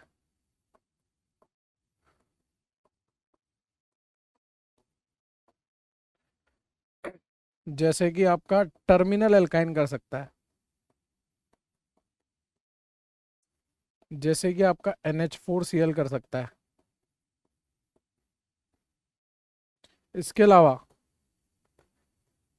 यहां से अगर आप H+ निकालोगे, पहले तो इनमें से कहीं से भी आप H+ निकाल दो, यहाँ पर OH की जगह OR, OH की जगह X, OH की जगह OPH ही आ जाएगा। यहां से कट करोगे ना तो ये एरोमेटिक कंपाउंड बनेगा H+ निकलने के बाद। जैसे मान लीजिए आपने यहां से H+ निकाला, तो ये भी पीछे जो छोड़ेगा वो स्टेबल होगा, तो ये H भी एसिडिक है, एक्टिव मिथिलीन ग्रुप बोलते हैं इसको। इसी की रिएक्शन अगर आप D2O से कराते हो, तो ये R माइनस डी पे अटैक करके RD बनाएगा और साथ में बनेगा MgXOD। ये सब पहले पढ़ चुके हैं ना अपन, ठीक है। इस रिएक्शन से जो है ना, ये जो एसिड बेस रिएक्शन हुई है, इससे हम ये भी आइडेंटिफाई कर सकते हैं कि किसी एसिड में कितने एसिडिक हाइड्रोजन है, ठीक है। We can also identify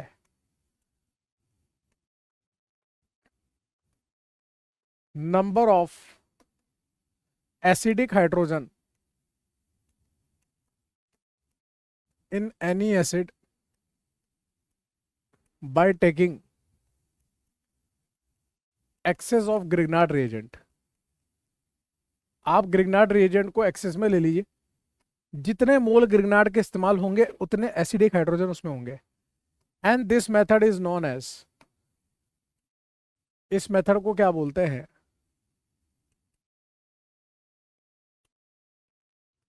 जेरेविटिनॉफ method. इसको बोलते हैं जेरेविटिनॉफ मेथड। जैसे एग्जांपल के तौर पे मान लीजिए आपने यहां पर RMgX एक्सिस में ले लिया,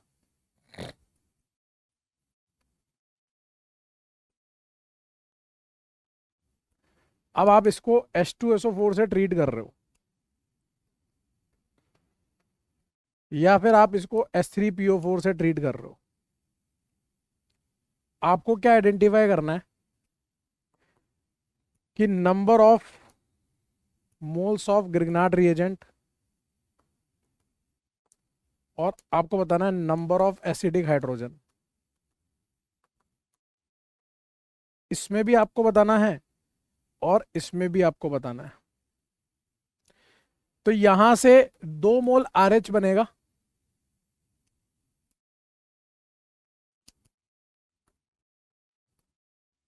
और यहां से 3 मोल RH बनेगा, जिससे हमें ये पता चल जाएगा कि ग्रिग्नार्ड के कितने मोल इस्तेमाल हुए, 2, एसिडिक हाइड्रोजन 2, इसमें ग्रिग्नार्ड के 3, एसिडिक हाइड्रोजन 3। एक्चुअल में H2SO4 जो होता है ना, उसकी शक्ल ऐसी होती है ना, और जो H3PO4 होता है उसकी शक्ल ऐसी होती है। तो इसमें कितने एसिडिक हाइड्रोजन है, 1 और 2, इसमें 1 2 3।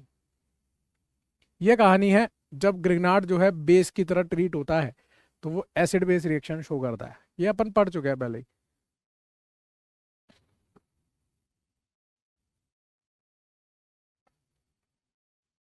ठीक है गुड्डू भैया,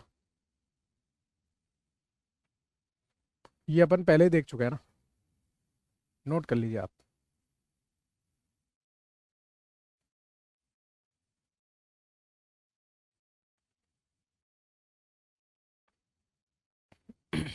अब इसी के बेस पे एक जखीरा कर लेते हैं अपन। इस जखीरे को सॉल्व कीजिए आप।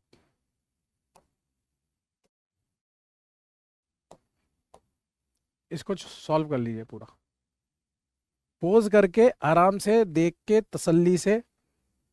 टाइम लगेगा, तसल्ली से सॉल्व करना, तसल्ली से, है ना,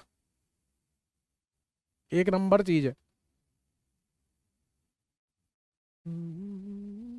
सब हिंट लिखी हुई है कि मॉलिक्यूलर वेट V का W से ज्यादा है।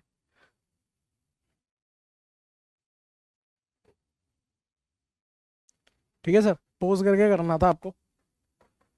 बेरिलियम कार्बाइड का जब आप हाइड्रोलिसिस करते हो तो यहां से मीथेन मिलता है। मीथेन पे जब आप Br2HNO डालोगे, यहां से बनेगा CH3Br। सोडियम ट्राइथर डालोगे तो ये डबल हो जाएगा CH3CH3। फिर Br2HNO डालोगे तो यहाँ से ये बन जाएगा CH3CH2Br। सोडियम ट्राइथर डालोगे तो ये डबल हो जाएगा। फिर Br2HNO दे रखा है तो एक Br लग जाएगा। AgF हीट दे रखा है तो यहाँ फ्लोरीन लग जाएगा SN2 रिएक्शन करके। अल्कोहलिक क्योच हीट करोगे तो E2 हॉफमैन होगी, और हॉफमैन वाली अल्कीन मेजर बनेगी। जब आप उसका ओजोनोलिसिस कराओगे, यहां से O, यहां से O। अब बोल रहा है मोलिकुलर वेट जो है V का W से ज्यादा है, तो एक तरफ से तो आपका बनेगा ये प्रोपेनल, और एक तरफ से बनेगा फॉर्मल्डिहाइड। इसमें जब आप रेड फॉस्फोरस HI डालोगे तो ऑक्सीजन गायब हो जाएगा और प्रोपेन बन जाएगा। Br2HNO करोगे तो यहाँ पर ब्रोमीन लग जाएगा। अब बेंजीन, ये वाला अल्काइल हैलाइड और AlBr3, यहां से कैटायन बनेगा, और वो कैटायन फिडल क्राफ्ट अल्काइलेशन करके यहां से क्यूमीन बना देगा, आइसोप्रोपाइल बेंजीन। NbSHNO क्या करता है, अलाइलिक या बेंजाइलिक पोजीशन पे Br लगाता है, तो यहां पर इस स्थान पर Br लग जाएगा। अल्कोहलिक क्यूएच हीट E2 करेगा, अल्फा से ब्रोमीन, बीटा से हाइड्रोजन। इस अल्फा से ब्रोमीन, बीटा से हाइड्रोजन, यहां से जो एल्कीन मिलेगी ना वो ऐसी मिलेगी, इस तरह की। HBr परऑक्साइड करोगे, एंटी मार्कोनिकोव रूल लगेगा विदाउट रीअरेंजमेंट, तो यहां से जो प्रोडक्ट बनेगा वो ऐसा बनेगा, यहां Br आ जाएगा। फिर इसकी रिएक्शन पानी से कराओगे, SN1 होगी, यहां कैटायन बनेगा ऐसा। फिर वो रीअरेंज करके ऐसा बन जाएगा बेंजाइलिक कैटायन। उस पे पानी का अटैक होगा तो यहां पर OH आ जाएगा बेंजाइलिक पोजीशन पे। ठीक है सर। अब इसके बाद इस पे HBr परऑक्साइड करोगे, एंटी मार्कोनिकोव रूल चलेगा विदाउट रीअरेंजमेंट, तो यहां Br लगेगा फर्स्ट पोजीशन पे। सोडियम ट्राइथर से ये डबल हो जाएगा, 1 2 3 4 5 6 7 8, N ऑक्टेन बन जाएगा। Cr2O3 क्या करेगा, इसको एरोमेटाइज कर देगा, तो एक डिजाइन तो इसकी ऐसी बनेगी और एक डिजाइन इसकी ऐसी बनेगी। जब ऐसी डिजाइन बनेगी ना तो इथाइल बेंजीन बनेगी, जब ऐसी डिजाइन बनेगी तो ऑर्थोजाइलिन बनेगी। ठीक है, इतना हो गया। अब यहाँ CH3Br मैग्नीशियम ट्राइथर के साथ CH3MgBr बनाएगा, NH4Cl के साथ एसिड बेस करके मीथेन बना देगा। D2O के साथ एक ड्यूटेरियम लग जाएगा, पानी के साथ मीथेन बनाएगा, कॉपर ऑक्सीजन 523 केल्विन, तो ये इसको कंट्रोल ऑक्सीडेशन करके मिथेनॉल में तब्दील कर देगा। मिथेनॉल से आपको मीथेन बनाना है, मतलब ऑक्सीजन गायब करना है, तो यहां से आप रेड फॉस्फोरस प्लस HI डाल दो ना, ऑक्सीजन गायब हो जाएगा। मीथेन पे मॉलिब्डेनम ऑक्साइड डालोगे तो यहां से फॉर्मल्डिहाइड बन जाएगा। ठीक है, ये पुरानी रिएक्शन रिवाइज कर रहे हैं अपन। फिर यहां से इथाइल ब्रोमाइड को मैग्नीशियम ट्राइथर से ट्रीट कराओगे, ये बन जाएगा आपका CH3CH2 MgBr। पानी डालोगे ना आप तो ये CH3CH3 बन जाएगा। फिर मैंगनीज एसीटेट के साथ हीट करोगे तो ये बन जाएगा एसिटिक एसिड। और यहां से मीथेन बनाना है आपको। ए क्या है आपका, मीथेन है ना, ए मीथेन है। अब आपको ये पूरा उड़ाना है कार्बन। क्या डालोगे, soda lime, NaOH plus CaO heat डाल दोगे ना।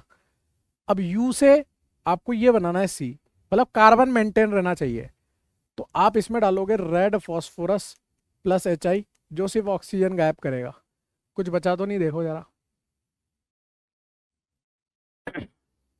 मेरे हिसाब से तो कुछ नहीं बचा। चेक कर लीजिए, आपने ऐसे किया है क्या गुड्डू? चेक कर लीजिए गुड्डू भैया। हाँ,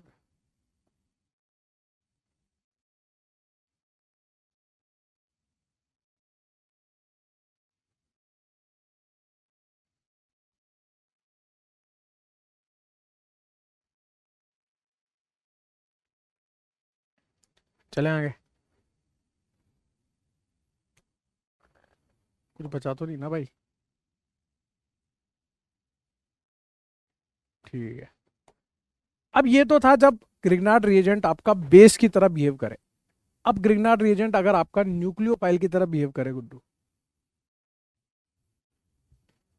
एक सेकंड रुकना है।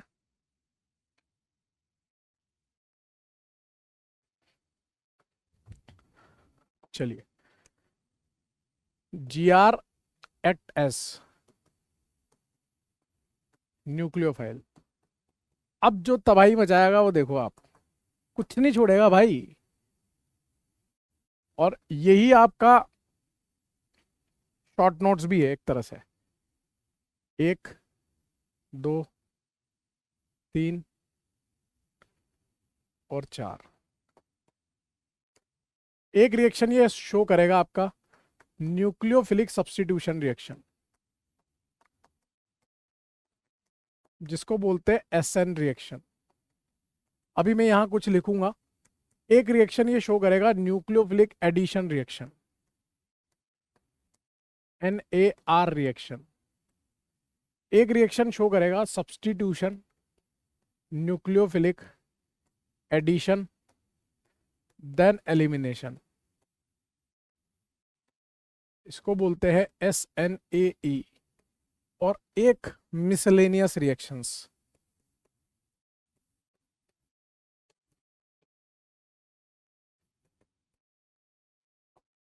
अब SN रिएक्शन में क्या शो करेगा, reaction of Grignard reagent with alkyl halide, जिसमें अपन SN2 रिएक्शन देखेंगे। Reaction of Grignard reagent with epoxide, epoxide बोले तो साइक्लिक ईथर, इस तरह से। NAR के अंदर हमें क्या पढ़ना रहेगा, reaction of Grignard reagent with carbonyl compound, aldehyde ketone के साथ रिएक्शन रहेगी, या reaction of Grignard reagent with alkyl cyanide, alkyl cyanide बोले तो RCN। SNA रिएक्शन जो होगी वो होगी reaction of Grignard reagent with acid derivative, acid derivative के साथ रिएक्शन। ठीक है सर। मिसलेनियस रिएक्शन में reaction of Grignard reagent with CO2,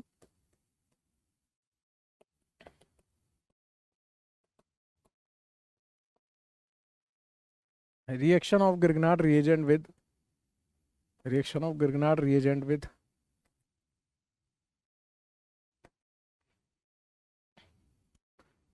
SO2 SO3 O2 कीटीन के साथ रिएक्शन।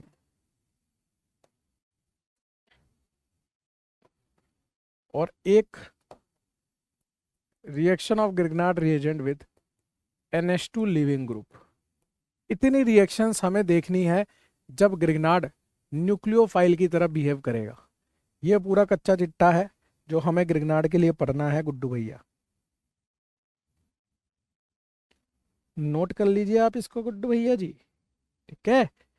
एसिड डेरिवेटिव क्या होते हैं? RCO leaving group. यहां जो लिविंग ग्रुप होंगे ना वो क्या क्या हो सकते हैं? यहां हेलोजन हो सकता है, OR हो सकता है, COR हो सकता है, या NR2 हो सकता है। RCOX acid halide, RCOOR ester, RCOOCOR anhydride, RCONR2 आपका हो जाएगा अमाइड। एक एक करके सबको रिवील कर दे, जितना आज हो जाएगा हो जाएगा, वरना अगले लेक्चर में देख लेंगे, जबरदस्ती नहीं करेंगे गुड्डू, है ना। नोट कर लीजिए आप, बहुत जबरदस्त चीज है, फुल कॉन्फिडेंस भर जाएगा, बहुत इजी चीज है।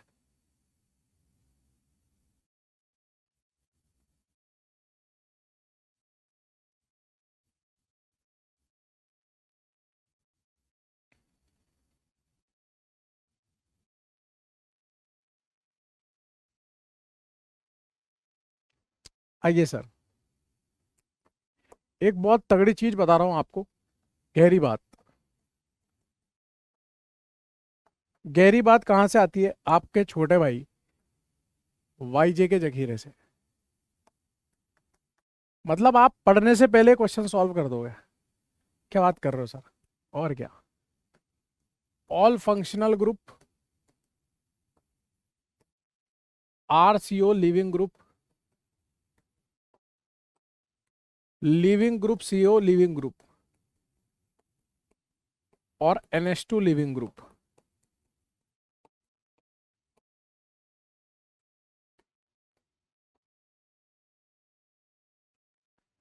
Number of moles of GR consume, कितने मोल ग्रिग्नार्ड के लगेंगे? जितने भी फंक्शनल ग्रुप हैं, इन तीनों को छोड़कर उसमें 1 मोल ग्रिग्नार्ड का इस्तेमाल होगा। 1 मोल। RCO लिविंग ग्रुप, इसमें 2 मोल ग्रिग्नार्ड के इस्तेमाल होंगे।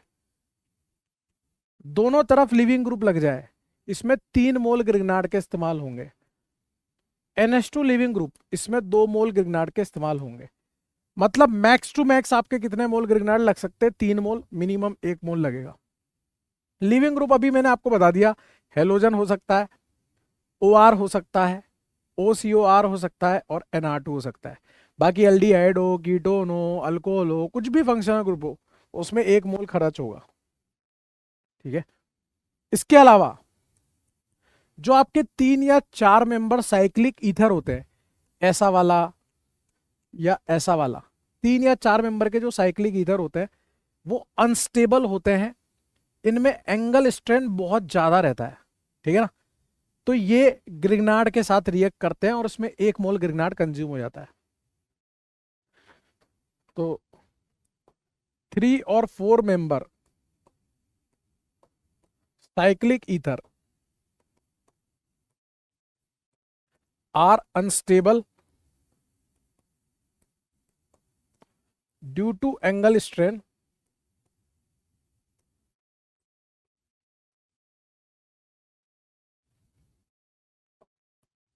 so they reacts with Grignard reagent. तो ये ग्रिग्नार्ड रिएजेंट के साथ रिएक्ट करेंगे। जो आपके 5 और 6 मेंबर साइक्लिक ईथर होते हैं उनमें एंगल स्ट्रेन ही नहीं होगा, और हम तो ग्रिग्नार्ड को ईथर में ही स्टोर कर रहे हैं, इसी ईथर में तो स्टोर करके रख रहे हैं। अब ये भी बेस है, ग्रिग्नार्ड भी बेस है, तो बेस बेस के साथ थोड़ा ना रिएक्ट करेगा। तो 5 और 6 मेंबर साइक्लिक ईथर्स जो होते हैं 5 और 6 member cyclic ethers are stable. They do not react with Grignard reagent as they are also base. Also base. तो बेस के साथ रिएक्ट नहीं करेगा। क्लियर है? सब कुछ आ गया इसमें, सारे फंक्शन ग्रुप कवर हो गए। साइक्लिक ईथर के बारे में भी मैंने आपको बता दिया। अब एक एग्जांपल से समझना आप कहानी को। मतलब मैंने कुछ नहीं बताया आपको, फिर भी आप आंसर बता दोगे, देखना। यहां पर CHO, यहां पर COCl, यहां पर Br ले लो, यहां पर इस तरह का ये इपोक्साइड ले लो, और यहां पर ले लो आप COOET। ठीक है? इसकी रिएक्शन आप RMGX से करा रहे हो, और RMGX आपने एक्सेस में ले रखा है। आपको क्या बताना है? Number of moles of Grignard reagent consume, कितने मोल ग्रिग्नार्ड रिएजेंट यहाँ पे कंज्यूम होंगे, वो आपको बताना है। सब कुछ आपके समक्ष लिखा हुआ है। Everything is written over here.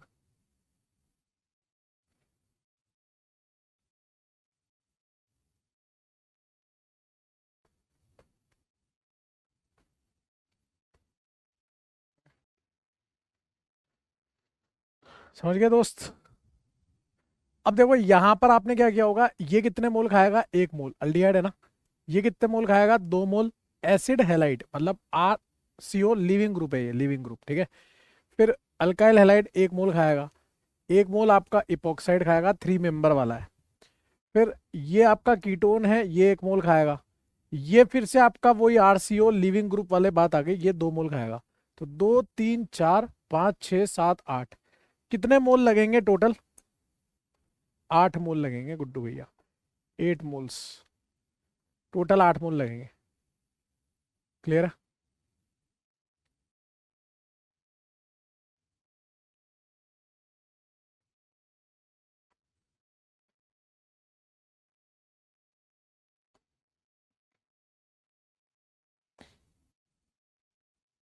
अब गुड्डू भैया आपको एक और काम करना है। ये एक जखीरा और है, ये जखीरा आप होमवर्क में करके लाओगे। ठीक है?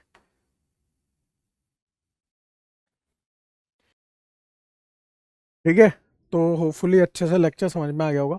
डीपीपी जो है ना, आप डीपीपी लगभग सारी डीपीपीस कर सकते हो, है ना, कहीं दिक्कत नहीं आने वाली है आपको।